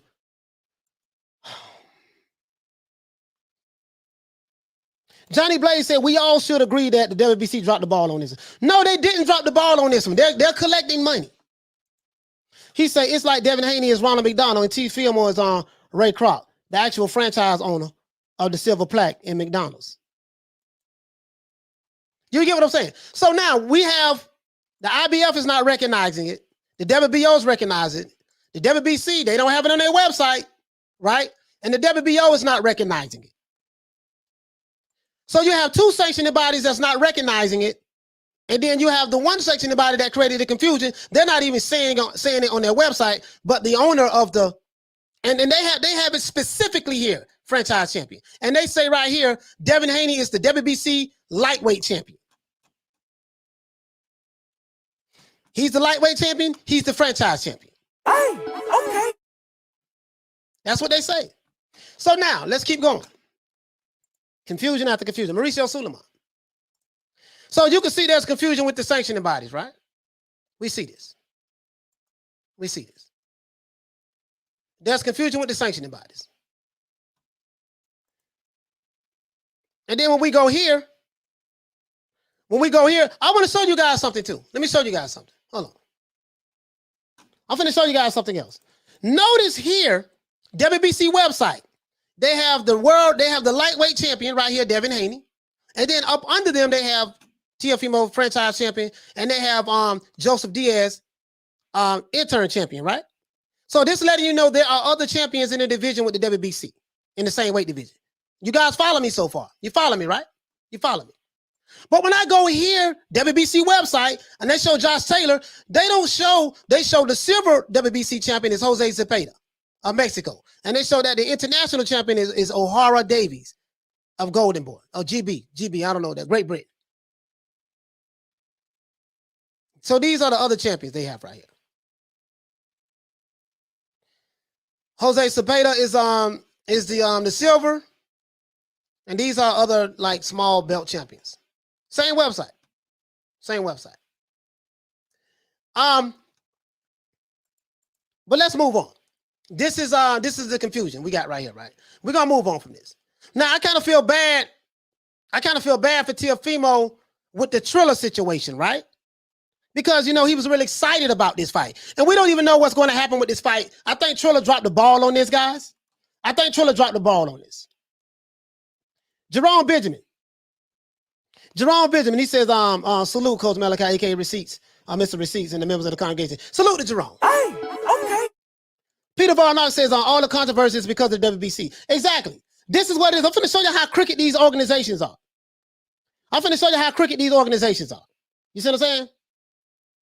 Ray Smith says, you had a complexion for the protection. Hey, okay. There we go. Complexion for the protection. Southpaw Killer says, you notice Devin Haney pick is over Tio and Diaz. Yeah, I noticed that. The guy with the listen. All I'm saying is this. This is what I'm saying. Southpaw Killer. Where you at, fam? Southpaw Killer. This is what I'm saying, my brother. My brother. The guy that has the superior belt should be right here. The guy that has the superior belt, this is the old Jedi mind trick, should be right here. Teofimo Lopez, as the undisputed lightweight champion of the world, there should be a picture of him right here. Right? If you go over here to if you go over here to WBC website in the light welterweight division, you have a picture of the superior champion right here. Why you don't have it? If this guy's undisputed, tell me this. Explain. Hold on. Tell me, riddle me this, Batman. Riddle me this. Why is this guy who is known to be undisputed? Why is he the main champion on this photo on the WBC website? But then when I go to the lightweight division, the superior champion is right here up under Devin Haney. Can anyone explain that to me? If Teofimo Lopez is the superior undisputed champion, which some circles say he is and some say he's not, and all of the boxing circles around the world acknowledge this guy is being undisputed, why does the WBC website, why do Mauricio Suleiman have a picture of Josh Taylor being the superior champion, having all of the belts, but then right here, they have the inferior champion, quote unquote, the email champion. So that's what they say. Devin Haney, why is he over Teofimo Lopez? Shouldn't there be a picture of Teofimo Lopez right here because he has a superior belt? I'm just asking questions. Shout out to High and Low for dropping that quarter of a bam dub on your boy. Hey, Leroy. Super chat received. Playtime's over, boy. He said, someone explain why nobody wants the belt that Haney has. I have no idea. I can't even answer that, brother. I can't even answer that, my brother. He said, even the WBC web developers know T.O.'s not undisputed. Louis James says they keep Devin at bay by carrying him, I guess by calling him a champ, so he can continue paying sanctioning fees. But in all reality, he's not the champ. Okay, Devin Haney's not the champ. But you see what I'm saying? There's a lot of confusion on that. Tell him, coach. Can someone explain to me who did Devin fight to receive the belt?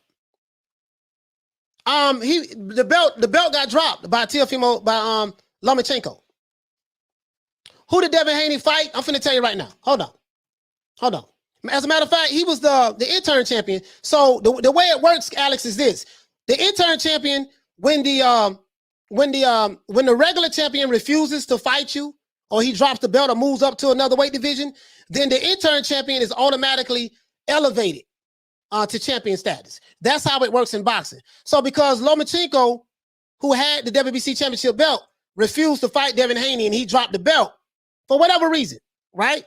He got designated franchise champion, and then Devin Haney, by him being the next guy in line, got elevated to the regular champion.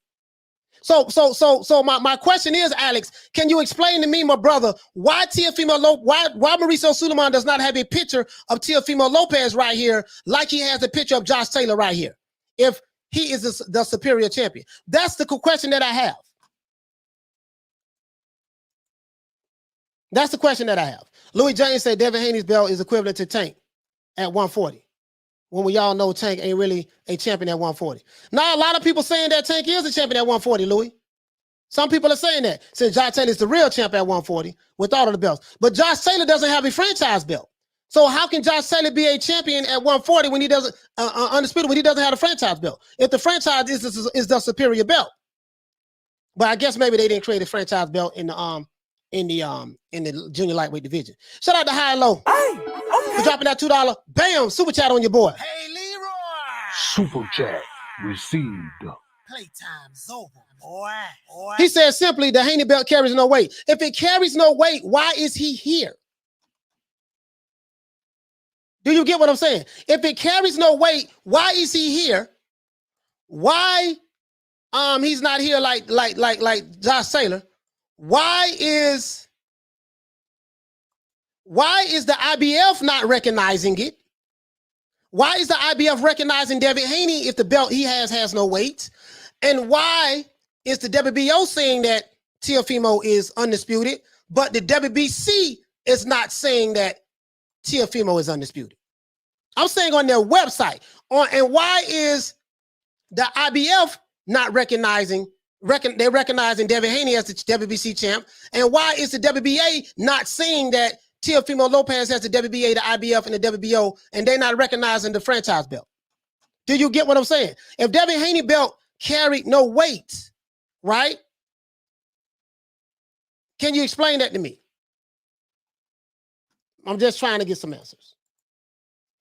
High and Low says, someone explained to me. Oh yeah, you already said that. Shout out to High and Low. Hey, okay. For dropping that quarter of a bam dub on your boy. Hey, Leroy. Super chat received. Playtime's over, boy. So you get what I'm saying, guys. So you know, all the confusion. The sanctioning bodies are not sure. The sanctioning bodies are not sure. Again, as I told you guys before, that's where the confusion lies at. And now we don't even know if we're going to get this fight because of right here, guys. And I know you guys probably already know this. George Kambosos' legal team is asking the IBF. Is asking the IBF right here. George Kambosos' legal team is asking the IBF to find Triller in default of obligation for the title fight with Teofimo Lopez. Right here, George Kambosos, the guy who's supposed to fight Teofimo Lopez next, is asking the IBF. It says right here, George Kambosos' legal counsel sent a letter to the IBF on Tuesday requesting that the organization find Triller in default of its obligation to honor signed contracts to deliver the lightweight title fight with Teofimo Lopez on October the 4th at New York's Hulu Theater at Madison Square Garden. In the letter, right, it says a copy of which ESPN obtained, Kambosos' attorney, Greg Smith, wrote that Triller misrepresented to Lopez that Kambosos signed an agreement to the contract allowing the fight to be moved once again.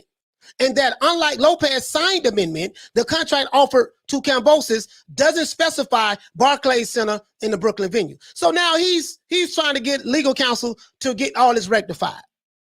Triller has not thrown the fight on yet, right? One website is not recognizing Teofimo as being undisputed. Another website, WBC, is saying that he's a franchise belt champion, right? IBF is not recognizing Teofimo as being undisputed, and WBO is recognizing him as being undisputed. And this article that was written by USA Today recognizes him as being undisputed. So, but you get what I'm saying? It's all over. This is all over the place. This is all over the place. So now, but that's neither here nor there. So, if what I want to ask you guys is this: if Kambosos wins this fight, if Kambosos beats Teofimo Lopez, is he the new undisputed lightweight champion of the world? Hey, okay. Shout out to High Low for dropping that $2. Bam, super chat on your boy. Hey, Leroy. Super chat received. Playtime's over, boy. He says, High and Low says, the best contender, Haney ducking Haney. Tommy Hill says, Haney is recognized as champion. Lopez is not. Depending on who you talk to. Louis James say something different. Nobody wants Haney's belt just to pay sanction fees on a belt that holds no weight. Okay. I'm not getting any answers. Kambosos won't be undisputed because the other sanctioning bodies won't agree. No, because he was a mandatory for one belt, I believe. Okay. Tommy says because Josh Taylor is not the franchise champion, he's the champion. Yeah, man. So there's confusion all over the place with this shit. You see what I'm saying? There's confusion all over the place with this.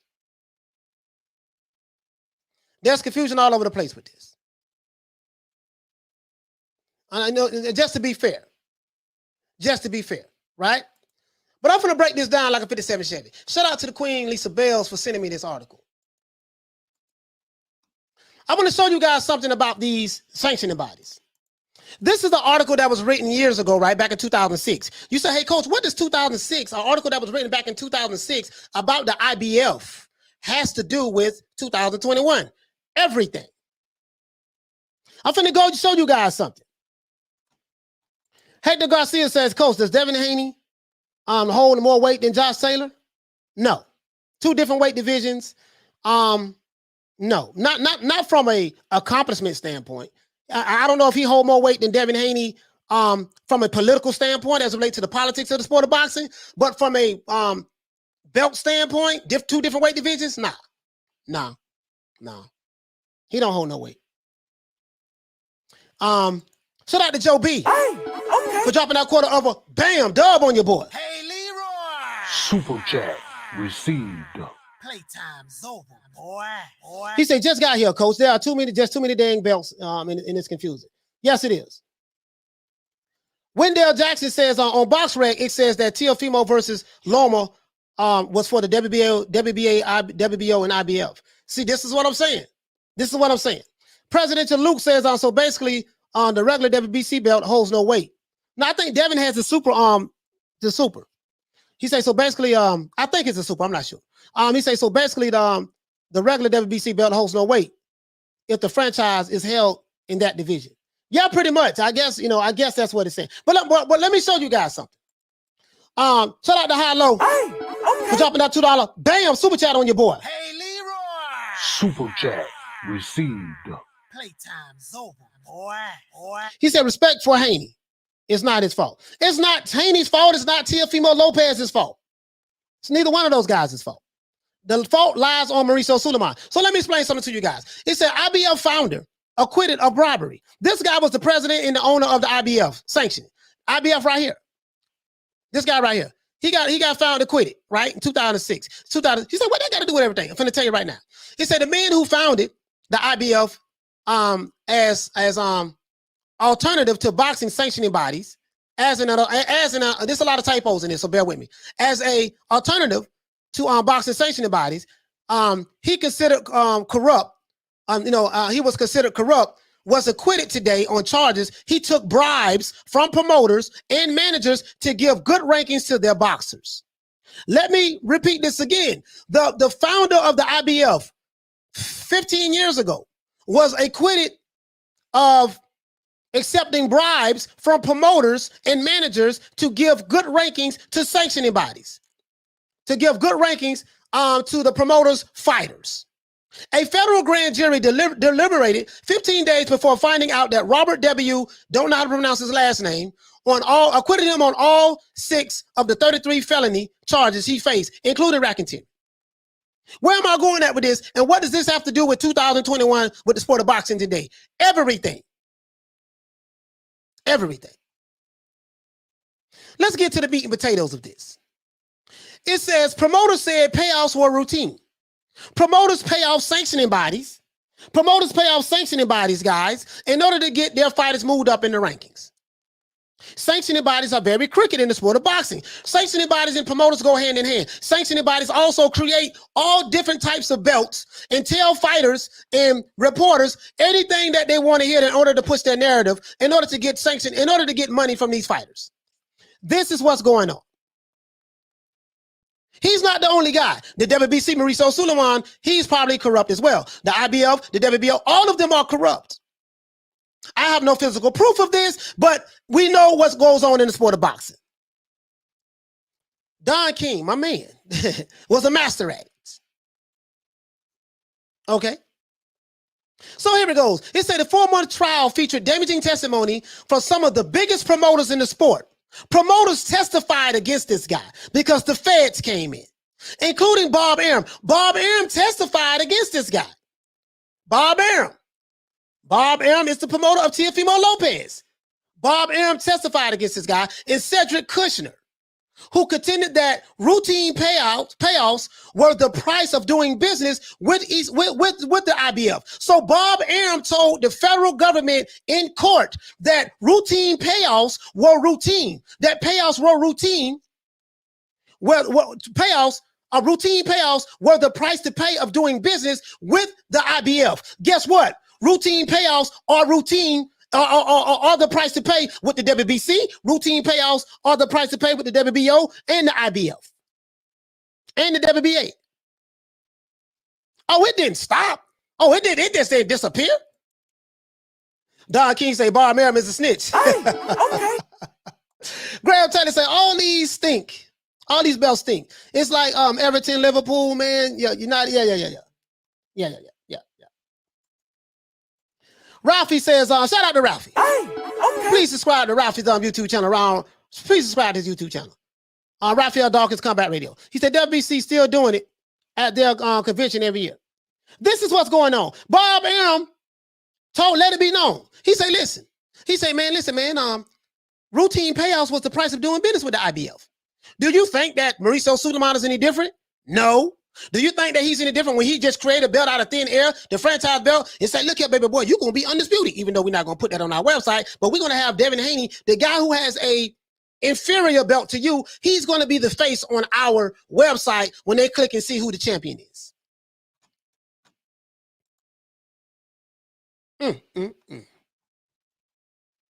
Yeah, we're going to pull off the sheets, pull the covers back today. All right, so it says here, prosecutors accuse Lee and other IBF officials of taking $338,000 from promoters and managers. Call Al, Big Fit, and managers, advisors, and promoters.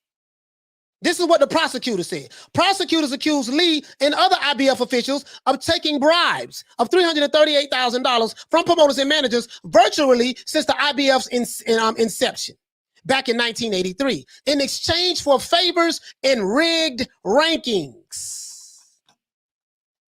Oh yeah, this is what goes on in the sport of boxing. This is what the casuals don't know. So when you guys think that fighters are ducking other fighters, there's no fighters ducking other fighters. There's a lot of maneuvering that goes on in the background that you guys have no idea about.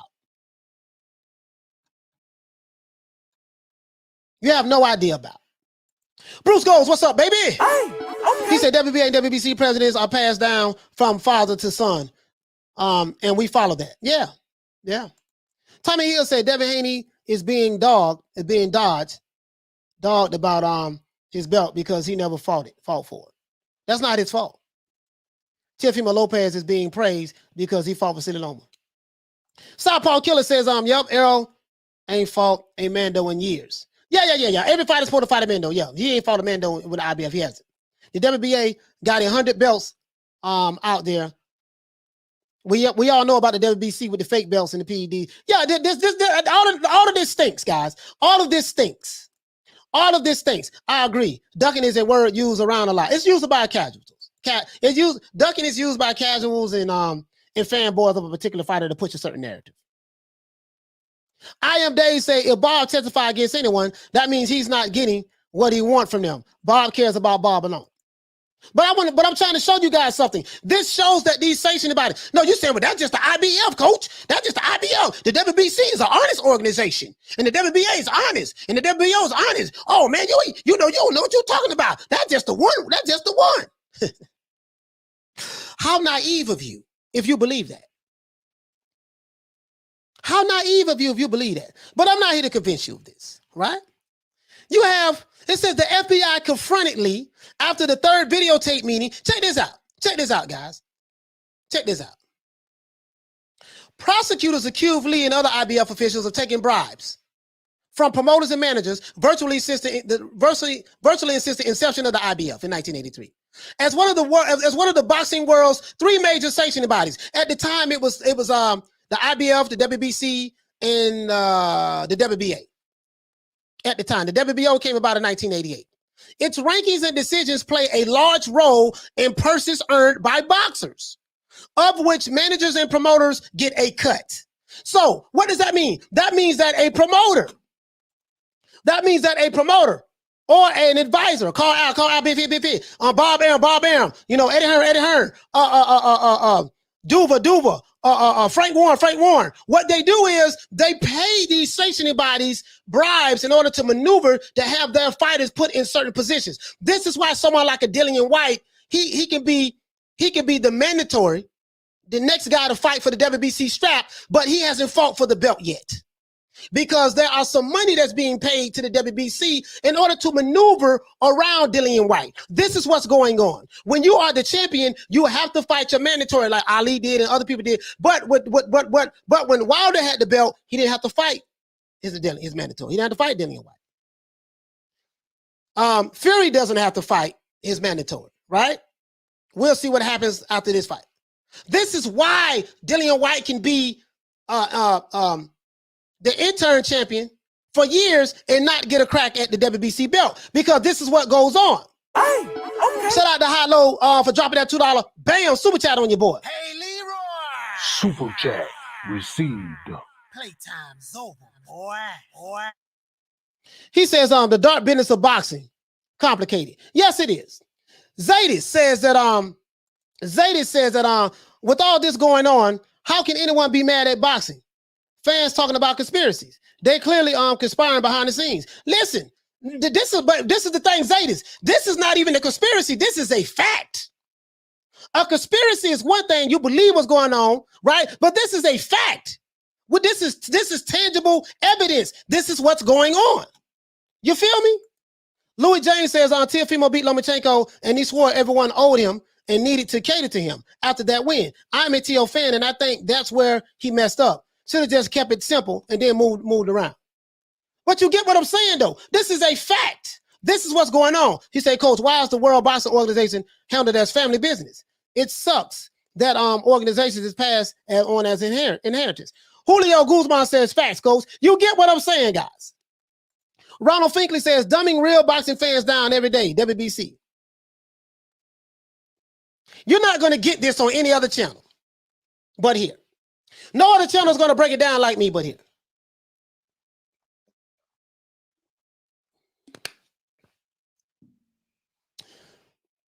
This guy says, let's address this guy. He said, Wikipedia man, since you ride and die with that website, explain the date Devin Haney won his belt to secure it on the WBC site. It must be all true, right? Explain to me, sir, why the IBF, explain this to me, sir. Talking about the Wikipedia man. We don't throw Wikipedia out of the window. Wikipedia has nothing to do with this. Explain to me, WBA man, why the WBA doesn't have the WBC title next to Teofimo's name. I know who you is. Use a troll. Explain to me why Saul Canelo Alvarez has the WBA, WBC, and WBO title, and he's fighting for the IBF, and it shows that Caleb Plant is fighting for 4 belts. Why do the WBA show that Canelo Alvarez and Caleb Plant is fighting for 4 belts, but over here it says George Kambosos is fighting for 3 belts? Explain that to me. You ain't got an answer for that. I know you don't. Use a troll. I know who you is, though. I know who you is, though. I know who you is. No problem. You can stay, though. I appreciate the watch time house. Hey, okay. You got to pay to play, baby. That's what it is. Shout out to my main man, Chick, Hey, okay. for dropping that dub on your boy. Hey, Leroy. Super chat received. Playtime's over, boy. My brother Chick said Association of Boxing Commissions overseas, WBA, WBO, WBC, and IBF, and the Ring Magazine, and regulates boxing commissions. They recently demanded that these special belts are combined because of too much confusion and fee corruption. This is the problem. There's a lot of corruption. Shout out to Lady Shan Dunham season in the building. Hey, okay. See, these guys will never address what I'm talking about, right? Forget Wikipedia. We're going to go directly to the primary sources. We're going to go directly to the websites. We're going to go directly to the website. Let's throw Wikipedia out of the window. Wikipedia don't count. We're going directly to the website. According to the website, what you're saying is something different. This website says something different. This website says something. The WBO says something different from the WBA. The IBF says something different from the WBO. The WBC says something different from the WBO as well. Explain that to me, sir. But let's go. I get it. I understand. So now let's keep going. Let's keep going. So it says, as one of the boxing world's major 3 sanctioning boxing groups, its rankings and decisions play a large role in the purses earned by boxers. So depending on where you're ranked at, guys, and with the sanctioning bodies, that would determine how much you can demand for a pay. That's what this means. And decisions play a large role in the purses earned by boxers, of which managers and promoters get a cut. So it's to the benefit of a manager or a promoter for their fighter to get as much money as they can because they're going to get a large cut. So these managers and promoters, they do what? And advisors, we're going to pay these sanctioning bodies like Mauricio Sulaiman, the IBF, the WBO, and the WBA. We're going to pay these sanctioning bodies money to maneuver our fighters up the ladder so that they can demand more money because the more money they make, we get a cut of it. Ronald Finkley say, it's quiet now. It's always quiet when I come to the receipts. Always is. It always is, brother. It always is. It's always quiet when when class is in session. But it's fine though. It's fine. You want to know why? Because there's no answers for this shit.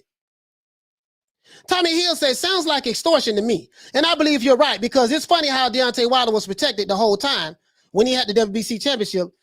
Sound like back in money, WBC. But I'm saying all of them do it though. It's not just all of them do it. Do I have any physical proof? Am I in the office? No. But guess what?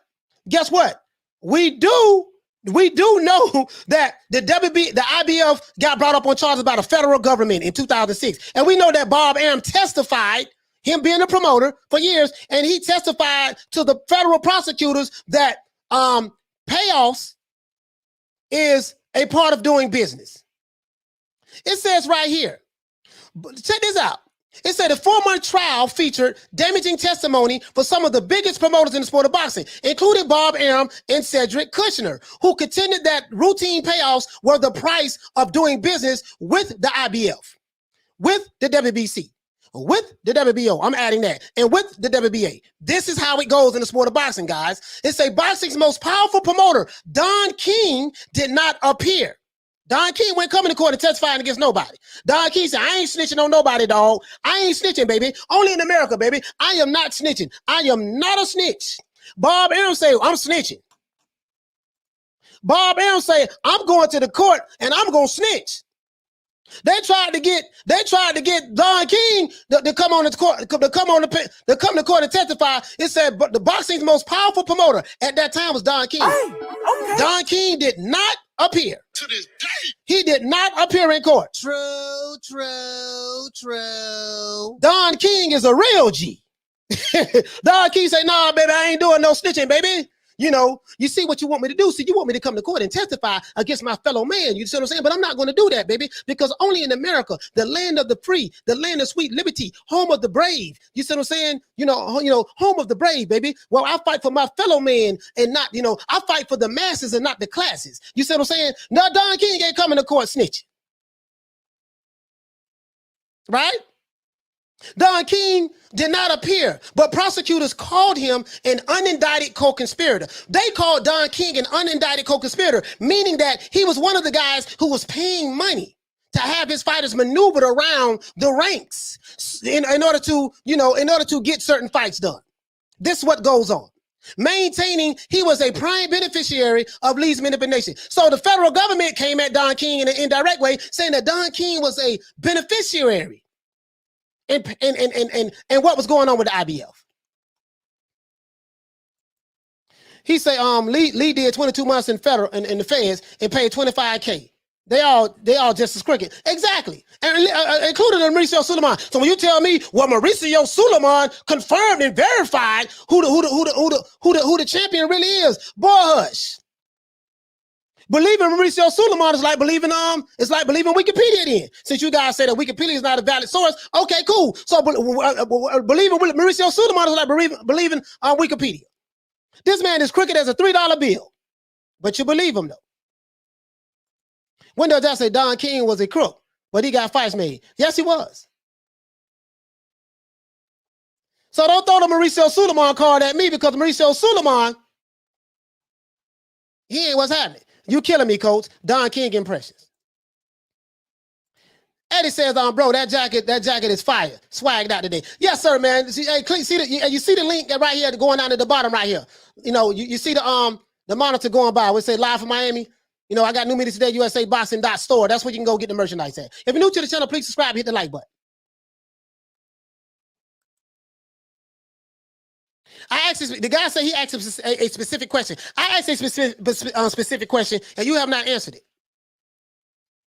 If you're offended by what I said, sir, you can leave and unsubscribe. Simple. If you're offended by what I said. But anyways, that's neither here nor there. It says Lee's future in the sport is uncertain. The trial judge last year stripped him of authority in the IBF, which later was later named a new president, continues to operate under the scrutiny of a court-appointed monitor. Right? It say jurors heard 80 audio tapes. They had audio tapes of this, guys. Prosecutors accused Lee and other IBF officials of taking bribes from promoters and managers virtually since the IBF inception in 1983. Right? It says, as one of the world's boxing sanctioning groups, its rankings and decisions play a large role in purses earned by boxers. Right? Much of the prosecutor's case rested on conversations with Lethat were secretly recorded by C. Douglas Beaver, a longtime chairman of the IBF ratings. So that was a guy who was a chairman of the IBF ratings who agreed to work with the federal government to expose how much of a fraud this sanctioning body, the IBF, is. Just suppose if somebody from the WBC decided to rat on Mauricio Suleiman. Just suppose if somebody from the WBA decided to rat on their leaders. Just suppose if somebody from the WBO decided to rat on the heads of the WBO. I wonder what we will find out. It said while Weaver was on the stand for 22 days, Don King didn't snitch though. Don King didn't snitch. He didn't snitch. Don King didn't snitch. He said, I am Dave. Let's get them jackets on ranked by the WBC. He said, hey man, he said, coach is cooking. Facts is quiet as a church mouse around here. Boy, it's quiet as a church mouse around here. It's quiet as a church mouse around here, bro. Yeah, when I go to dropping these, see, when I, when I just go to just, I'm just going to chill today. We're just going to talk about these facts. Bro, I'll tell you something, bro. Shout out to this boxing group that I'm a part of with Lady Shan and Shelton and DT and Ralphie. They dropped this. I think Lisa Bell's dropped this article. And I told her I was going to talk about this today. This ties into what's going on in 2021, guys. They had wiretapes of an insider who decided to snitch. Right? Who decided to snitch. Don King wasn't coming to court. You know what I mean? He said 2 months later, he said the FBI confronted Lee after a third videotape meeting, October 21st, 1998. But the former Union County homicide investigator and deputy state boxing commissioner was not interested in making a deal. So the FBI came to him to try to get him to make a deal. He said, nah, baby boy, I ain't doing no snitching, baby boy. I ain't doing no snitching. We ain't making no deals. He said, F the feds, right? 2 months later, he took a $25,000 payoff. He solicited from former promoter Dino Duva of Main Events. Y'all know who Main Events is. To give junior middleweight Fernando Vargas a title shot in 1998. He testified Duva, who is no longer with the company. Vargas remained the IBF champ. So what does this have to do with what's going on in boxing today? What does that have to do with going on in boxing today, guys? Everything. This is what's going on with the WBC with the franchise belt. And this guy is undisputed, but he's not undisputed. This guy's the champion, but he's not a champion. We got the French fries belt. We got the baby got back belt. We got the PapaJohn.com belt. We have the Chuck E. Cheese belt. We have the Uber belt. We have the Walmart warehouse belt. We have the McDonald's belt. We have the Burger King belt. We got all these belts. This is what's going on, guys. This is what's going on. And every time they create a belt, their fighter has to pay sanctioning fees. A fighter has to pay sanctioning fees. Right? This is what's going on with the sport of boxing. So the confusion lies. It's not the fighters. It's the promoters. It's the financial advisors. It's the managers. This is what's going on in the sport of boxing.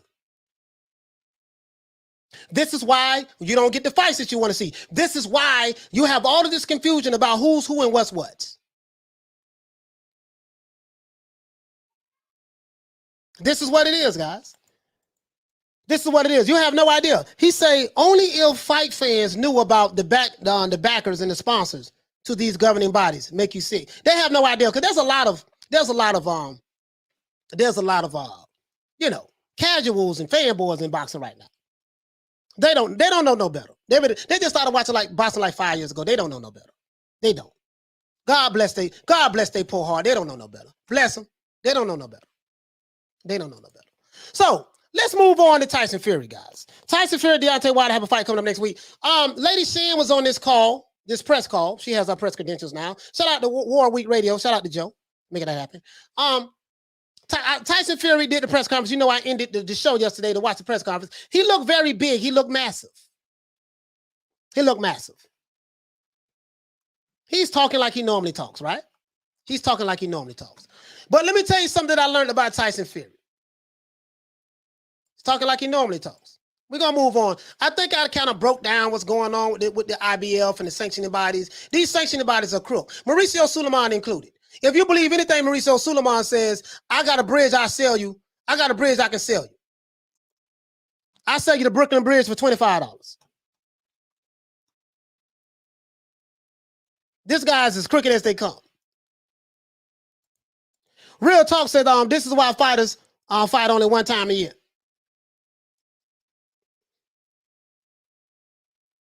This guy says, no one is offended, but speaking half-truths is disingenuous. I'm not speaking half-truths. I'm speaking facts. I just showed it to you.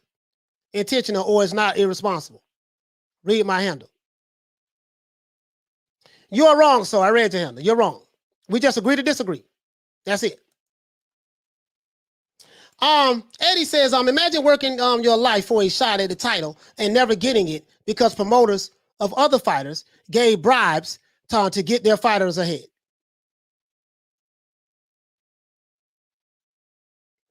Al Roberts said, preach. Yes, sir, brother. Javon Soto said, real talk. Halim says, respect, coach.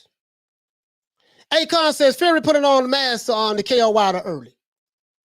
Black Adam said, easy, coach. Don't let them sue you. Sue me for what? And listen, if they sue me, they're just gonna be getting practice. Sue me for what? I'm just saying, it is what it is. This is what happened in the sport of boxing. This is what happened in the sport of boxing. This is facts. So, I want to talk to you guys about Tyson Fury, Deontay Wilder, and Muhammad Ali. What does Tyson Fury, Deontay Wilder, and Muhammad Ali have to do with this show today? And after that, we're going to put a nice little bow on it. Back in 1974, we know that this is for the boxing, all of the people who are older brothers like myself. Older brothers like myself. He say facts is facts. Yes, sir. Back in 1974, right? Muhammad Ali was, how old Muhammad Ali was? He was older. He was, you know, he turned pro, I think in 1960, something like that, if I'm not mistaken, somewhere up in there. And in 1974, 14 years later, he fought George Foreman. George Foreman, guys, and I'm gonna make sure I get my facts right. Let's make sure I get my facts right, guys. Let's do this. Because I don't want to mess this up. I don't want to mess this up. I want to make sure I get my facts right. I'm gonna tell you something about my main man Ali, though. The guy who some promoters say a fighter that's today is 10 times better than this guy. That's what they say, right? But I'm not gonna go down that rabbit hole. We're gonna leave that at that, right? Let's go here. 1974. Pull up old Ali. Ali. Oh, wait a minute. I ain't got to pull that up. I know how old he was. Ali, 1974. He was born 1942. Me and Ali was born on the same day, same birthday. 1942. So,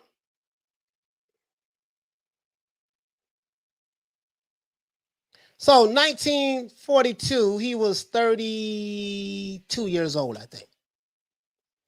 So 1942, Muhammad Ali was 32 years old when he fought George Foreman, right? When George Foreman fought Muhammad Ali, he was 25 years old. So you had a 33-year-old fighting a 25-year-old, or a 32-year-old, something like that. 34-year-old fighting a 45-year-old, somewhere up in there. 32-year-old, sorry about it. 32-year-old fighting a 25-year-old. 7-year time difference, right? Ali was looked upon as a 3-1 underdog. He was going to get killed by George Foreman. He was going to get killed by George Foreman. He said, Coach ain't moving, but these guys would do anything to keep the truth buried. Yeah. It is what it is. I can't. It's not I can do about that. It's not I can do about that. So all of the confusion because WBC awarded a Lopez a franchise belt that was non-transferable. You should be awarded the current WBC regular belt. I mean, yeah, but but what I'm trying to say, Bon Scott, is it's not just I showed you the IBF, how they got sued. All of the sanctioning bodies do the same thing. He said, Coach is not a threat to them. No, I'm not. He's not a promoter or everything he said so far is not secret to boxing fans. Yeah, it's not a secret to boxing fans. But you don't have a lot of boxing fans. Well, you do have boxing fans. You don't have a lot of boxing fans on YouTube. You have a bunch of casuals and fanboys on YouTube now.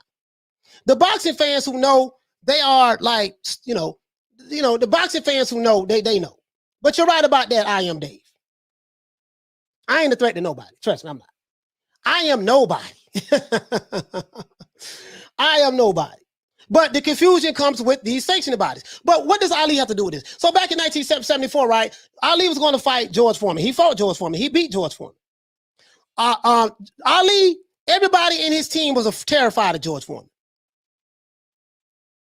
They was terrified of George Foreman. Ali was getting beat up in sparring. This is facts. By Larry Holmes, and there's another. As a matter of fact, I have the book right here. All of this is facts, recorded, documented by the fighters themselves, by the promoters themselves. It's a good book. I advise you to buy it. I forgot the other guy he was fighting. I'll find it though. I'll find it. I gotta look it up. I should have been more important. Should have had it written down. But there was two sparring partners that was beating Ali up in sparring. Not because Ali couldn't beat him, but it was because he was allowing his body to take all kind of punishment that he needed in order to endure what he was going to have to go through in order to beat George Foreman. George Foreman had destroyed every fighter. A lot of the fighters that Ali had beat, the fighters like Joe Frazier and what's my main man, Ken Norton, who broke Ali's jaw and beat him. Those fighters that Ali lost to, George Foreman destroyed. So Foreman was going to kill Ali. This was the narrative. You had people, as a matter of fact, I think Pacheco. Ali had someone in his corner named Pacheco, and he had a doctor in his corner.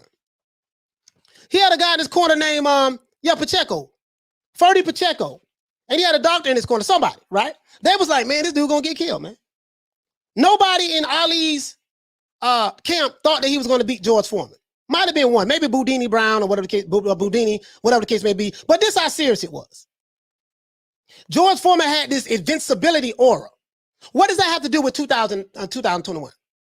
Deontay the Bronze Bomber Wilder is not Muhammad Ali. He's nothing like Muhammad Ali. So we're going to throw that out of the window. And Tyson Fury is not Muhammad Ali. It has to throw that out of the window. But George Foreman and Sonny Liston, those guys was looked upon as the bullies. So in the sport of boxing, right, you have certain fighters and promoters throughout time. They create this aura of invincibility, and they are the bully.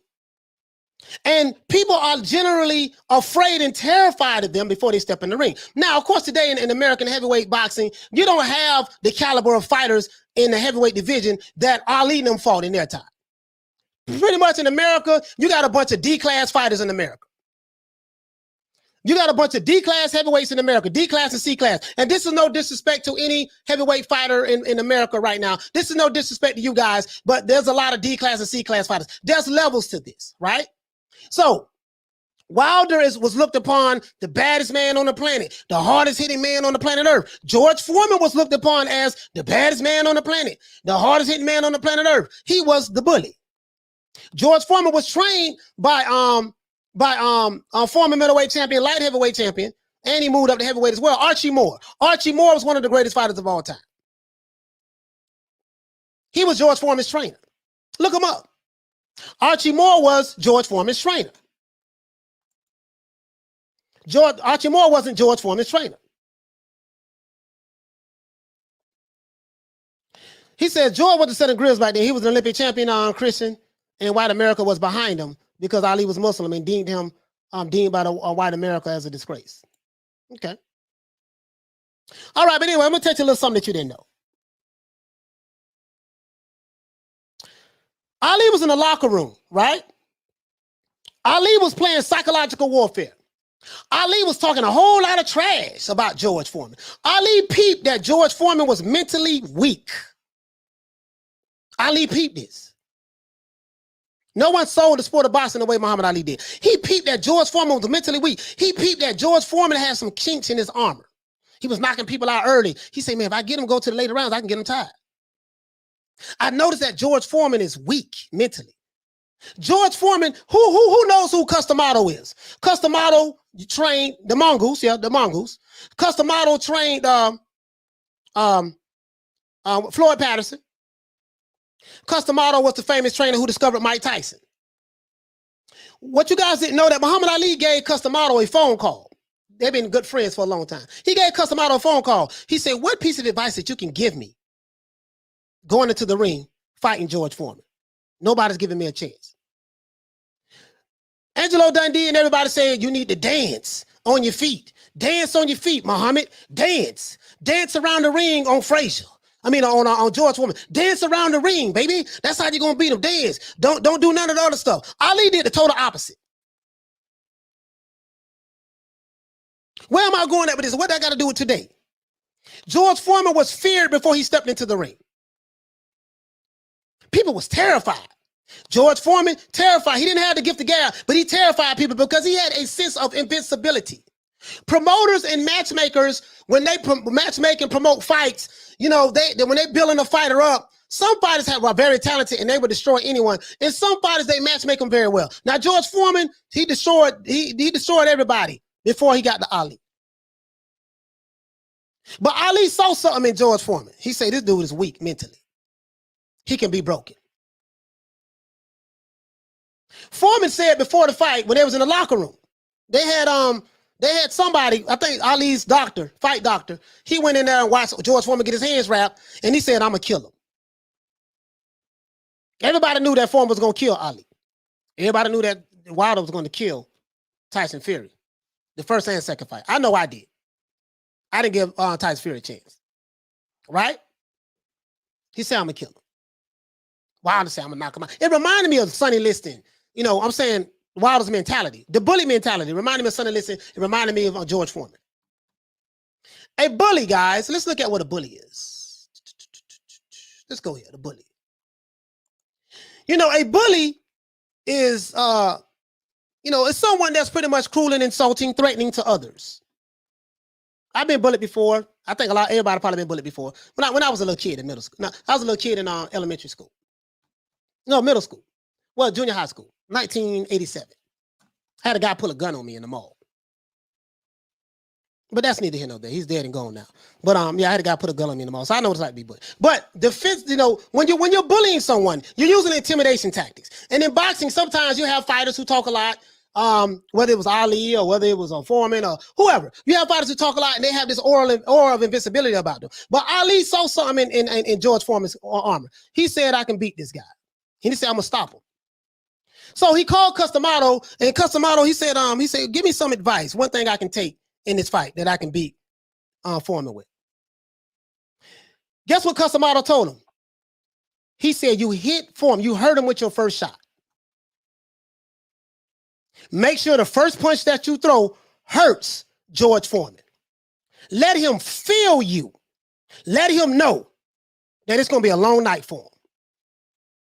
See, when you have a bully in front of you like a George Foreman, you got to punch them right dead in their mouth. Let them know, baby boy, this ain't going to be what you thought it was going to be.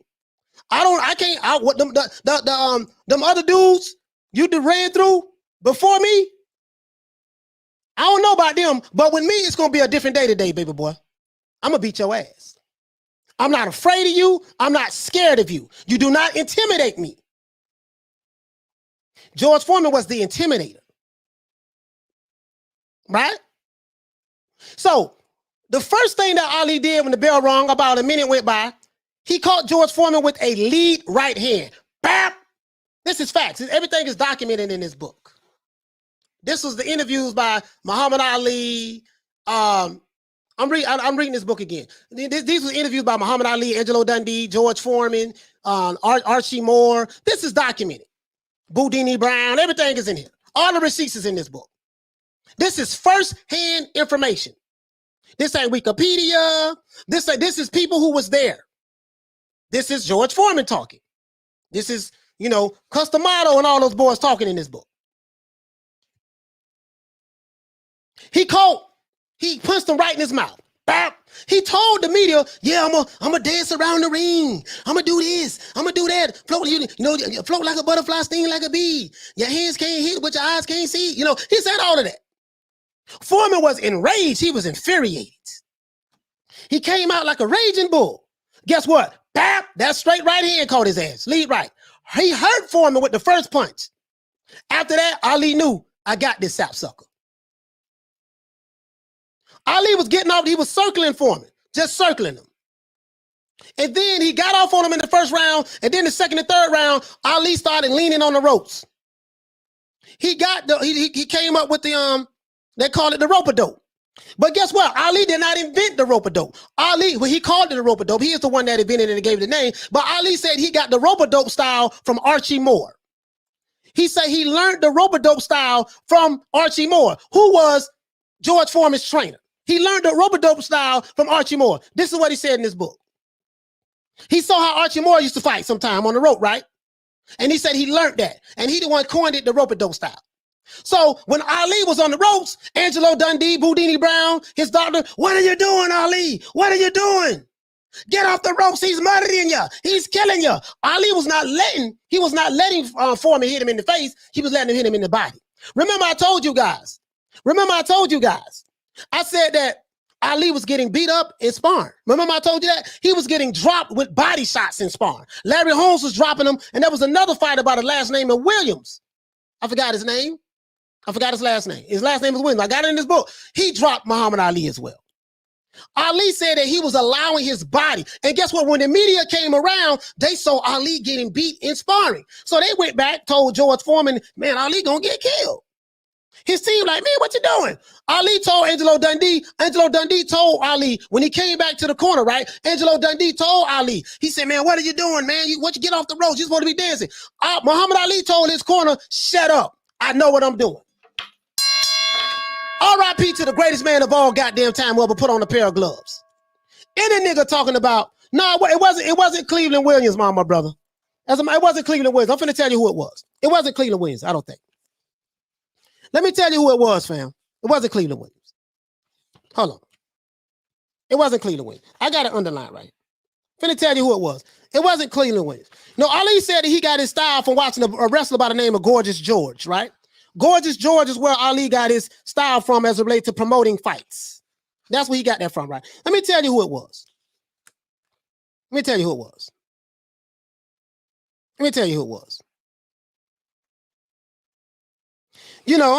it was, right?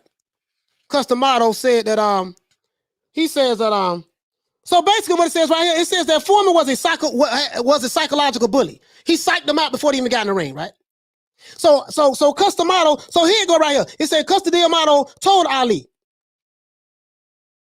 loyal friend, he told Ali, he called him. He said, what is the tactical plan that he should employ in fighting Foreman? He said that Customato said, I have only one piece of advice for you. He said, you must hurt Foreman with your very first shot. That's what he did. He hurt him with his very first shot, right? Let me go over here and find out who this fighter was, guys. Because I don't want y'all thinking I'm capping. I'm not capping. Ali was getting dropped in sparring. And I don't want to waste this show trying to find this guy. I'll probably tell it to you guys tomorrow. I got it right here, though. I should have wrote it down. I got it right here. Larry Holmes, he dropped him. He hurt Foreman with his very first shot. I'm going to get it. It wasn't Cleveland Williams, though. He hurt him with his very first shot. He got on the ropes. Listen, explain this to me, guys. He got on the ropes. He was getting beat to the body. When you go to your corner, Anthony Joshua, sir, you go to your corner.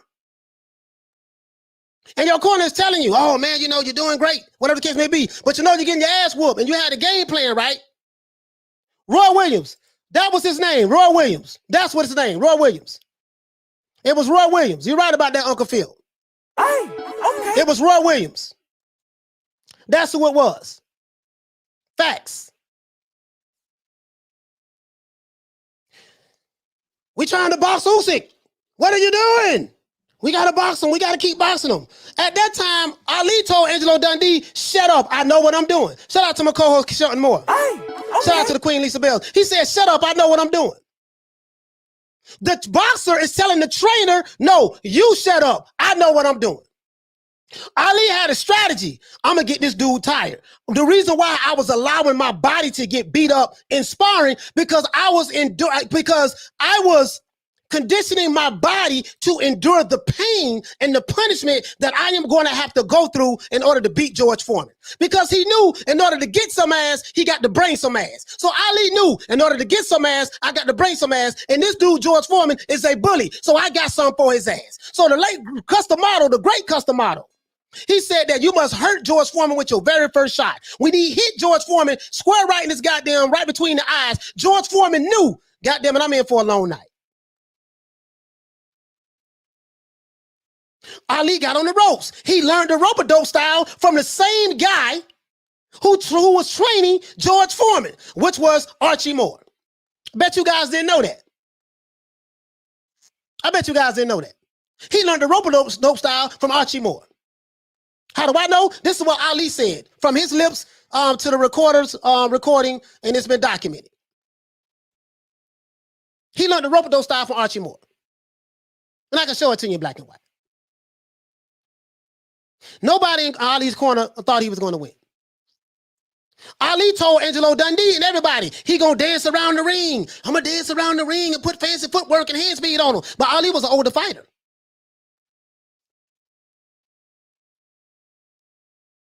That's what he said to him, right? And then when he got on the ropes, what are you doing? God damn it, Muhammad, you're going to get killed. Ali say, shut up, Angelo. I know what I'm doing. Boudini Brown said, come on, Ali. Okay. Come on, Ali. What you doing? He said, shut up. I know what I'm doing. I got him. So as the fight went on, Ali was circling him around the ring. Bap, caught up that straight right again, that lead right hand. And then was Foreman to get mad because remember, I'm going to kill him.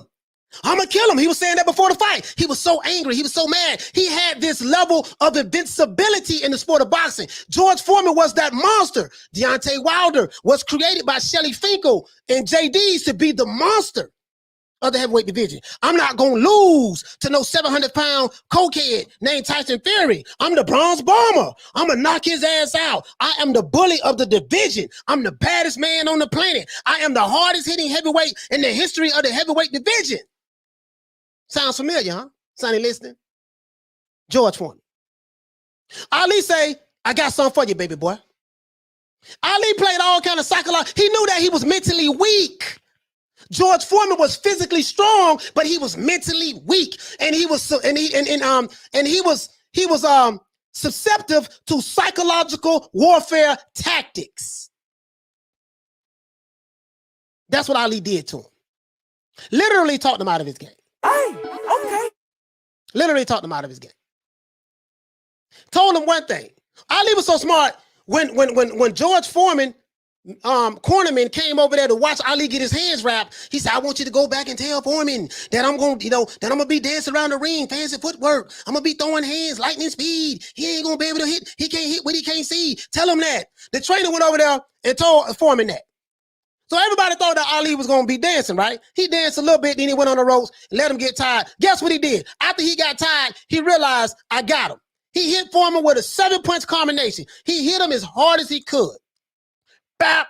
You know the rest. Bap, bap, bap, bap, bap, bap. 7-punch combination. And then he hit him behind the head too. Ali hit him, bap, bap. Foreman spun to the ring because he was hurt. He was dazed. Then he hit him behind the head. The referee didn't see that. Knocked his equilibrium off. And then Foreman was trying to follow Ali. Ali caught him going backwards. Bap, bap, bap, bap. Dropped him. And the rest is history. See, what happened was the bully got bullied. Debo got knocked out. After Ali beat Foreman, Foreman couldn't believe it. He was in denial. He something happened. He thought it was everything. He thought it was the water. He thought it was everything. What does that have to do with this fight? What I notice is when no one believes in you, Tyson Fury believed in himself. He said, I'm going to beat this dude. He figured him out. When you hit the bully in the mouth, you take all the power away from the bully. Tyson Fury is employing psychological warfare tactics. The same thing that Wilder does. Bomb Squad, the costume, the entire order. The same thing that he does, right? I'm going to put a fear factor in these guys. Before I step in the ring, they see my costume, they're going to be afraid. When I talk trash and talk loud, they're going to be afraid. Muhammad Ali said that this fight never would have happened if it wasn't for Don King. That was Don King's official promoted fight, even though his name wasn't on the paper, but Muhammad Ali gave him the credit for that because the fight almost fell apart. This fight almost fell apart. It almost didn't happen. Don King was the glue that kept it together. Him and his business partner. He was the glue that kept it together.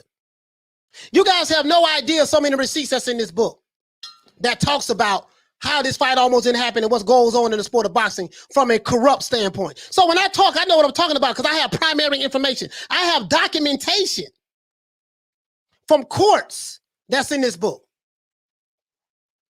So I know what I'm talking about. Wilder's the modern day Ali. Okay.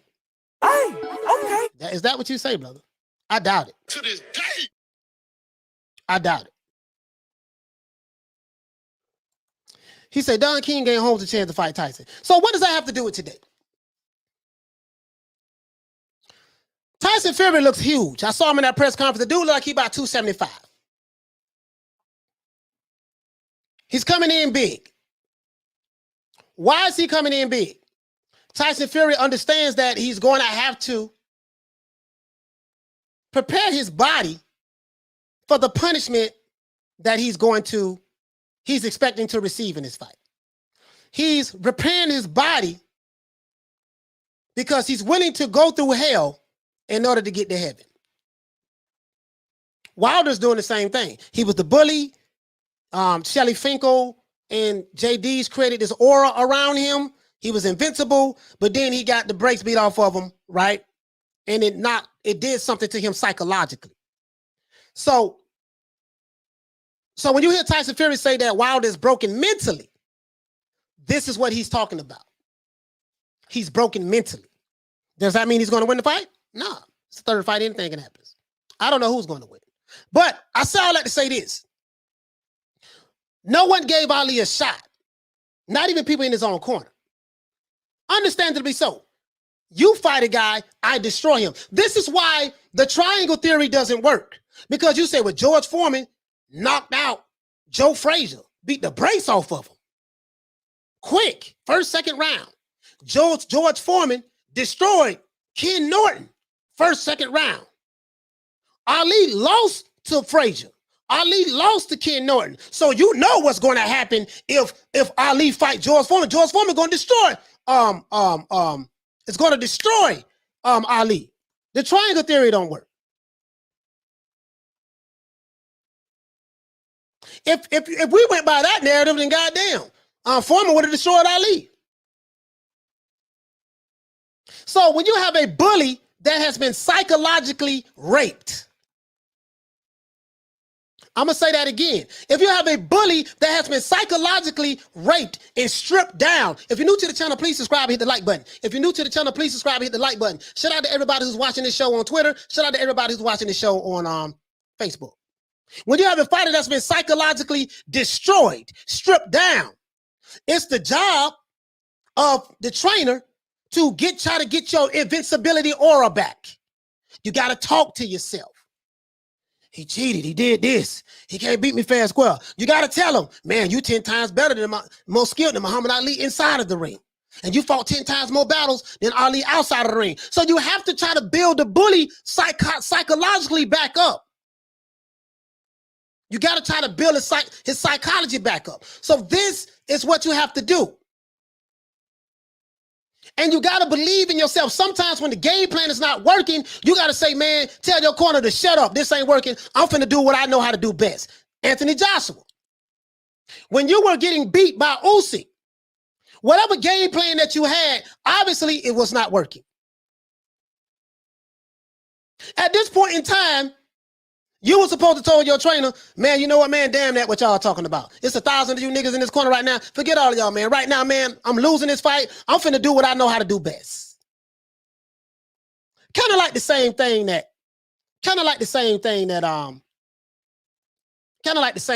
Ali told Angelo Dundee. We trained, and they was like, man, what you doing, man? Why you getting beat? He said, man, I know what I'm doing. I got him.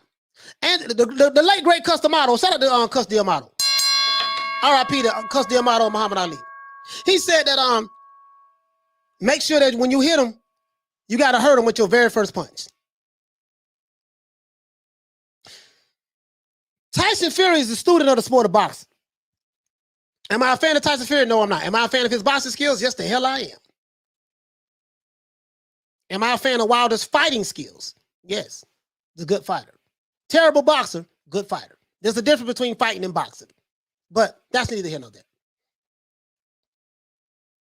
He understood, man, I got dropped that first fight, man. I was too light. I weighed 700 pounds. I was fresh off the pipe. Let me go ahead and get myself right, man, and get me some, right before I fight this dude again, let me get me some trainers and put together a game plan and a tactic. I saw something in that first fight when I got up off the mat and I hit him hard and he went backwards and his legs buckled and his eyes got watery. I saw something. So I know that I got to get rid of this trainer that I got. So he fired Ben Davison because Ben Davison is very passive. He said, I'm finna get me some killers on my team. I got to get with Sugar Hill. I need a different style to employ. So he came up with a game plan. Said, I'm going to steamroll this guy. I'm finna put on some weight and I'm finna steamroll this guy. If he hit me with that right hand, I'm going to eat it I'm going to eat it and I'm finna get this guy out of here. Mindset. Anthony Joshua, you can learn a lot from that. You can learn a lot from that, my brother. You can learn a lot from having a different mindset. You can learn a lot from that. Alexander Usyk said, this is the big guy. He's a big guy. He's 6'6", 240 pounds. I'm a little guy. I'm a cruiserweight moving up. Alexander Usyk understood that. He said, I'm finna take it to this guy. This guy is a big guy. He's the bully.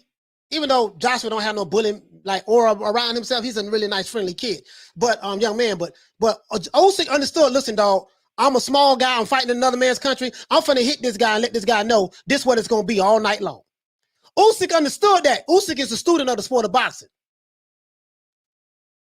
He hurt AJ all throughout that fight. AJ hurt him too. But he sucked it up and almost stopped AJ. He said that his corner told him not to knock AJ out. That's why he backed up off of him. And I kind of believe it. I kind of believe it because he had no reason to back up off of him. AJ was finna go through the ropes. It looked like he was going to knock him through the ropes. He backed up off of him. So I kind of believe that. Whether you think it's real or not, from what my eyes saw, you had no reason to back off a guy you was in the process of knocking out and knocking through the ring ropes. You backed up off of him for no reason. Hope he splits his wig again. Hope they both come out okay, though. He said, Ben Simp Davison, see him saying, run, Tyson in the last round. And Freddie Roach nearly slapped him. Ben is the bad gravy. So he understood. He understood that I'm in another man's country. I'm a road warrior. You got to beat the champion. Usyk wasn't coming in the ring to float like a butterfly, sting like a bee. He was coming to look, I'm finna come to your trap and take over your trap, and that's what he did. Fury says, you know what, man, I'm not finna run from this bully. I don't care how much he talk. I don't care how many people he got in his crew. I don't care how big his nation is. I am going to beat this dude's ass. And I'm not running. I'm going to gain weight, and I'm coming full steam ahead. He gonna have to show me something, or he gonna have to knock me out. That's what he did. That's what he did. Egg Shake Phone say, Coach, I talked to Fury's massage therapist on IG, and he said Fury is angry and wants to make Wilder pay. He's not afraid. See, the thing is, guys, when you're not afraid of a bully anymore, when you're not, I don't care if you're a grown man or you're a young kid, when you're not afraid of a bully, when you're not afraid of someone that's make a living of bullying people and beating up C-class and D-class fighters and they're going to believe in this shit. Yeah, man, I knocked out Foreman. I knocked out The triangle theory. I knocked out Joe Frazier. I knocked out Ken Norton. These dudes beat Ali. Surely I'm gonna knock Ali out. The triangle theory doesn't work. When things not going good, when you're getting beat in the round, and your trainer like, man, what are you doing? That's not the game plan. We working. Ali said, man, shut up, Angelo. I know what I'm doing. I got him right where I want him at. Why do you think I made, and let me tell you something else Ali did. This is what great fighters do. Let me show you how much of a master Ali is. Ali measured how many feet there were in between from one ring rope to another ring rope. Why did he do that? This is for all those trainers out there like Tommy Brooks and stuff like that. Why did Ali measure how many feet there were between one ring rope to another ring rope, from one side to another side? They said Ali was in the ring pacing from each side to another side. Do you want to know why? Because that was a part of his game plan. He knew that once I have George right here in the middle of the ring, or if I have him at a certain part of the ring by the ropes, I know when I start backing up how many feet I'm going to make George Foreman walk, swing, miss. How many feet I have to go back before I get to the rope. And then when I get to the rope, I can time him when he's swinging that wide punch again and lean all the way back on the rope. Ali also made sure that the ropes was loose because he was going to allow George Foreman to hit his body, but he was not going to get a clean shot on his head. So by the time the 5th round came, George Foreman was dead tired. The game plan, right? The game plan. So by the time I think the 3rd round, I think we showed it on here, the video that I got pulled down. Al Heyman requested that my video get pulled down. Wasn't a copyright strike. But he requested to get pulled down because I didn't get permission from him to show some of the scenes. Wasn't a copyright strike though. So the video's going. I had a video though. I'm upload it in pieces. Al Heyman. It says Heyman Boxing requested the video get pulled. So requested the video not be shown. It's still on my channel. It didn't get pulled. It just blocked. No one else can see it. So the video's still there, but it's just blocked. No one else can see it. But I downloaded it and I'm gonna break it up into pieces. But my point is this here. Ali was smart. So when you tell me that this guy's 10 times better, bruh, like, my nigga, boxing is geometry, guys. Boxing, hold on, I got somebody. Hold on, guys. Bear with me one moment. Boxing is geometry, guys. Everything depends, in the sport of boxing, I say it's geometry. Hold on, somebody just sent me a text. Everything in boxing depends on distance and angles. Muhammad Ali mastered that. He knew that. Everything in boxing depends on distance and angles. Alexander Usyk understood that. I'm going to stand right in front of AJ. I'm going to keep the proper distance to make it look like I'm here to be hit, even though he was getting hit. And I'm going to give him so many different angles. Distance and angles will allow me to land my shots and not get hit. Ali understood that. This is why he measured how many square feet there were between one side of the ring rope to the other side of the ring rope. Distance and angles. He understood that. Big monsters who just come in, oh, I'm going to kill you. They don't understand that. His ring IQ is unmatched by any fighter.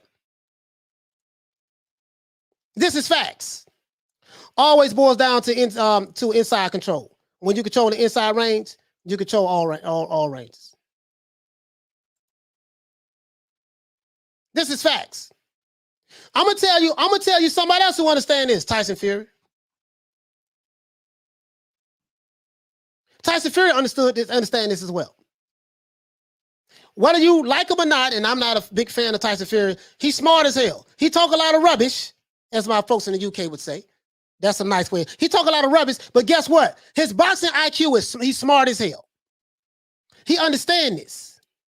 He said, not worried about videos. Great story, Coach Malachi. This is facts. He understands this. He understands distance and angles. When I get to this part of the ring, this is what I have to do. When I get to this part of the ring, this is what I can expect to come at me. When I hit this bully, I'm going to make sure I hit him. I'm going to make sure I hurt him with my very first punch. I'm going to make sure I do that. When I'm on this part of the ring, how many feet there are from one part of the ring to the other part of the ring? If you're new to the channel, please subscribe, hit the like button. And also, man, you see we got the merch right here, New Media Today USA Boxing. So you can study film all day. Joshua, you can watch tape all day. When you went back to the gym and you went to watching film of old fighters, all that's cool and dandy. But it don't mean shit if you don't understand distance and angles. Don't mean nothing if you can't execute. If you can't say, you know what, man, this shit that Rob McCracken showing me ain't working. What are you doing? That's not what we worked on. Man, what we worked on is not working. Ali, Angelo Dundee, what are you doing? This is not what we worked on. He said, listen, man, the game plan that you want me to do is not going to work with this guy. I cannot sustain running from this guy, bouncing around the ring for 15 rounds and beat this guy. I cannot sustain that. So I'm going to listen to another great trainer, the late, great Customato. R.I.P. to Customato and Angelo Dundee and Muhammad Ali. And Archie Moore. I'm going to listen to Customato and take his advice. Hurt him with the first punch, and I'm going to lean on these ropes and let this dude tire himself out. By the time the fifth round came, Ali picked up the pace on him. Bap! That straight lead right was catching him more and more. And Foreman went to throwing nice straight punches till he went to swinging wild. Which is why Ali called him the mummy. This is when your opponent is so intelligent that he understands your tendencies. This is what Malik Scott is trying to do with Wilder. See, when Tyson Fury does this, you got to do that. Only thing is, you're not going to outthink this guy. You're not going to outthink Fury because thinking is not your strong point. Your strong point is bomb squad, go swing, knock the guy out, set him up the right hand, make sure he stand in front of you, and then bam, catch him with your speed and get him out of there. But to try to outthink him, that's not just, George Foreman wasn't known as a thinker, a tactician. He was known as the bully. I'm finna steamroll you. You understand what I'm saying? You understand what I'm saying? So that's what it is. That's what it is. So Tyson Fury is big, huge for a reason. He's a big guy. Him and Wilder have been talking trash to each other. He's a big guy. He's huge. And I think that it's going to be a hell of a fight. That's a big dude. And he's not scared. He's not intimidated. And I think Malik Scott, he's doing the right thing. I don't agree with the hype, but you have to psychologically get in your guy's head. Tell him that he's the greatest thing since sliced bread. Tell him he's the best boxer in the history of boxing. Tell him that he's better than 10 Muhammad Ali's. Tell him he's better than 24 George Foremans. Tell him he's better than 25 Sonny Listons. Tell him he's better than any boxer that ever put on a pair of gloves. And constantly tell him that. Feed him that. We know that's some bullshit, but just tell him that, feed him that. Because psychologically, this guy has been destroyed and psychologically raped, psychologically exposed. So you got to build him back up here. He has to believe that I can beat this guy. I have to believe it. I have to believe it. Keep telling me the same thing over and over. Show what we're doing on the gram, some of it. Let me try these intimidation tactics. The only problem is the intimidation tactics not working. The guy like, dude, I'm not. Dude, like, this shit ain't working. You tried that. You said that you said that the first time and the second time. So I ain't going for the third time.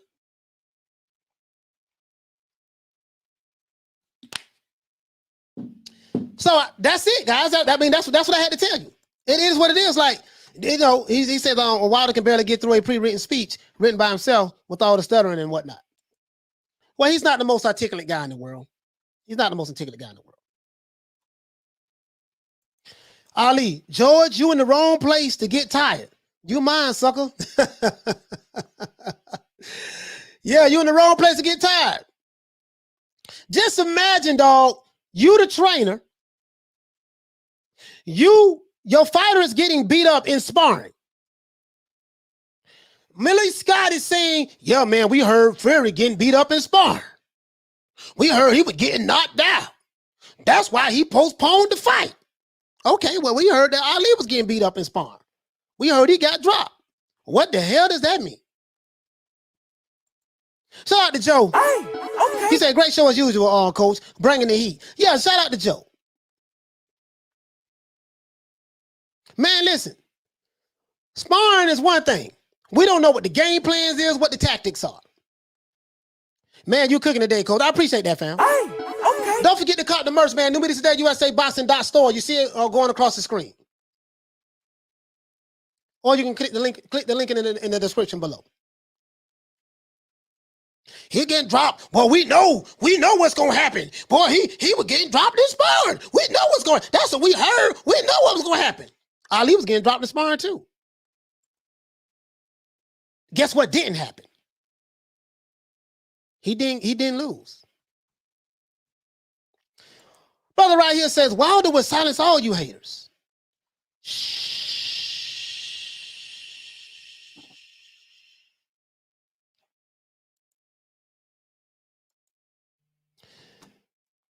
Jesus says, George, is that all you got? Yeah.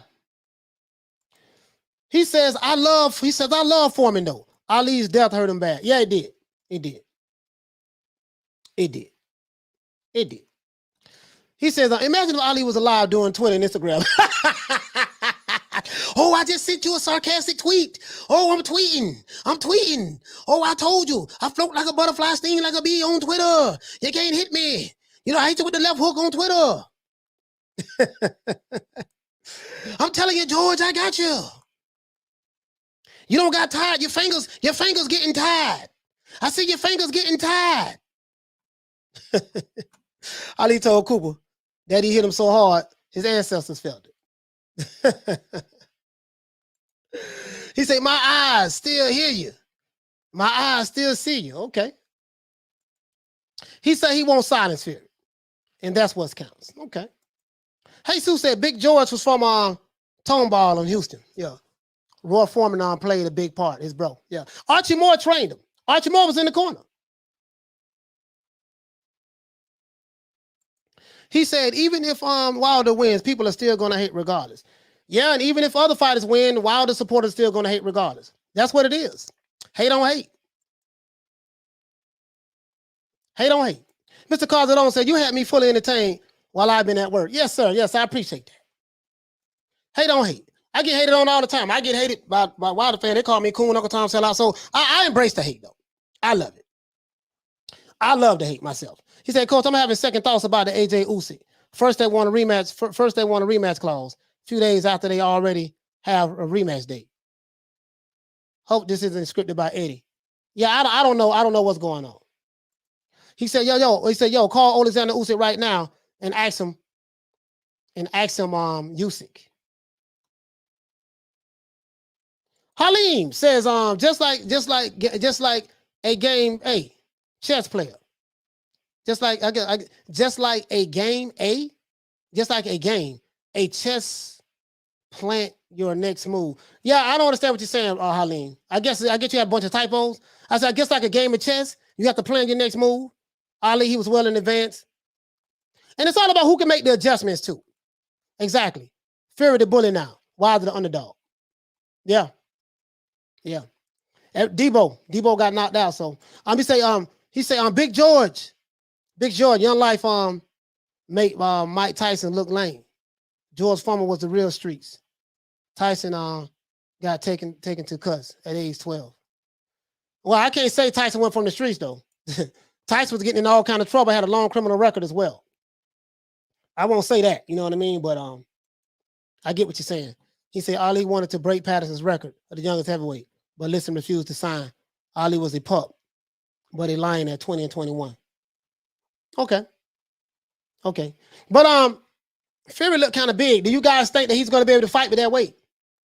You guys think that he's going to be able to fight with that weight? He say, Andy C said, it's the player haters ball, Coach. The most diabolical haters of them all. Yeah, man, the player haters ball. I get them all. I love it, though. I love it. Okay. I love it. And, you know, it's par for the course. Well, you know, what do you think about the weight? Do you think Fury he's coming in too big or what? AB says, hopefully he won't be trying to wrestle again and fight dirty. He good enough not have to do that. No, you're gonna have to fight him dirty. Hey, okay. Fight dirty. I think Wilder's gonna try to fight dirty too. Fight dirty.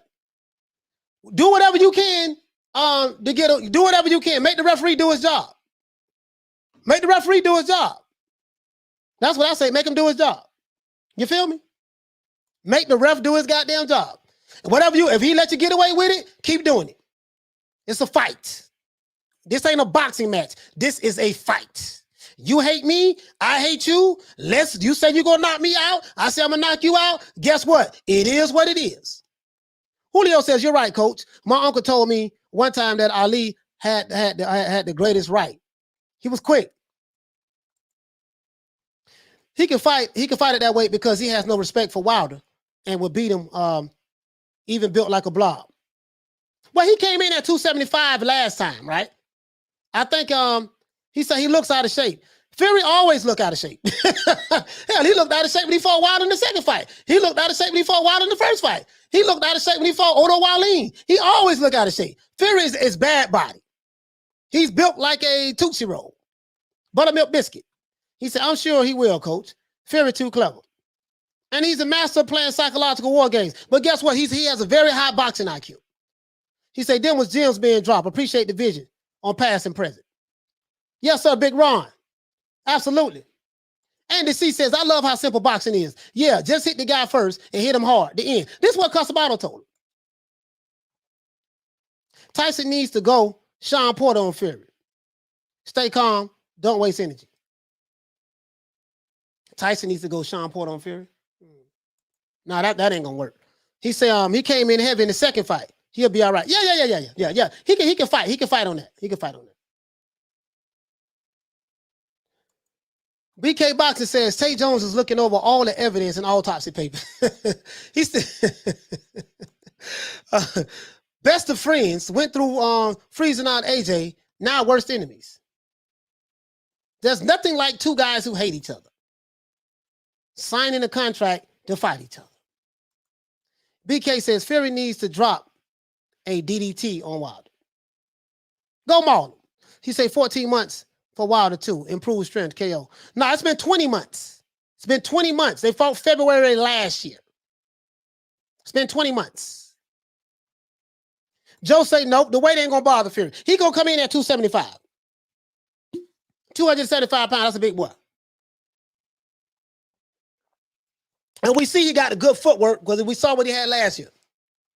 Put that weight on him. When you fight front foot dominant, when I hit you and put 275 pounds of this weight on you with the fist, it's going to hurt. Wilder strength is speed. He needs speed, not weight. His speed is power. Power is speed.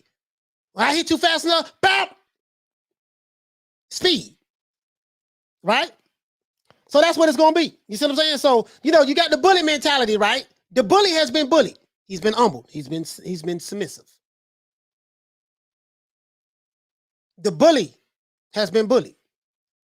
And it's going to be a war. Remember what I said. I would not be surprised, guys, if there are a lot of points taken in this fight. And I wouldn't be surprised if there are going to be several knockdowns in this fight. This fight ain't going 12 rounds. And I won't be surprised if somebody get disqualified. Hey, okay. Nothing is going to surprise me here. Sugar Hill got a game plan. As you know, I don't have faith in Malik Scott, but I might be wrong. Maybe he Angelo Dundee reincarnated. He say does more muscle strength give Wilder more power? Does it slow him down? No, more muscle strength don't give you more. It depends. If you bulk the muscle up, his power comes from his speed. Even if he can punch harder, but not as fast, will it still be bad? His power comes from his speed. What Fury is not as simple as land the right hand and it's done. We've been down the land the right hand road in the first fight and the second fight. It didn't work, right? It didn't work. So when Debo gets Debo, then what? Come to your trap and take over your trap. To this day. Come to your trap and take over your trap. Yeah. Come to your trap and take over your trap. What? I ain't from your country, but I'm going to come to your country and beat your ass in front of all of your fans. Alexander Usyk does that. So anyway, let's give everybody a shout out, man. Let's give everybody a round of applause, man. We're gonna wrap this up, baby. We're gonna wrap this up. And I'm gonna give everybody a shout out OJ Juman style. You feel me? You feel me? Here we go.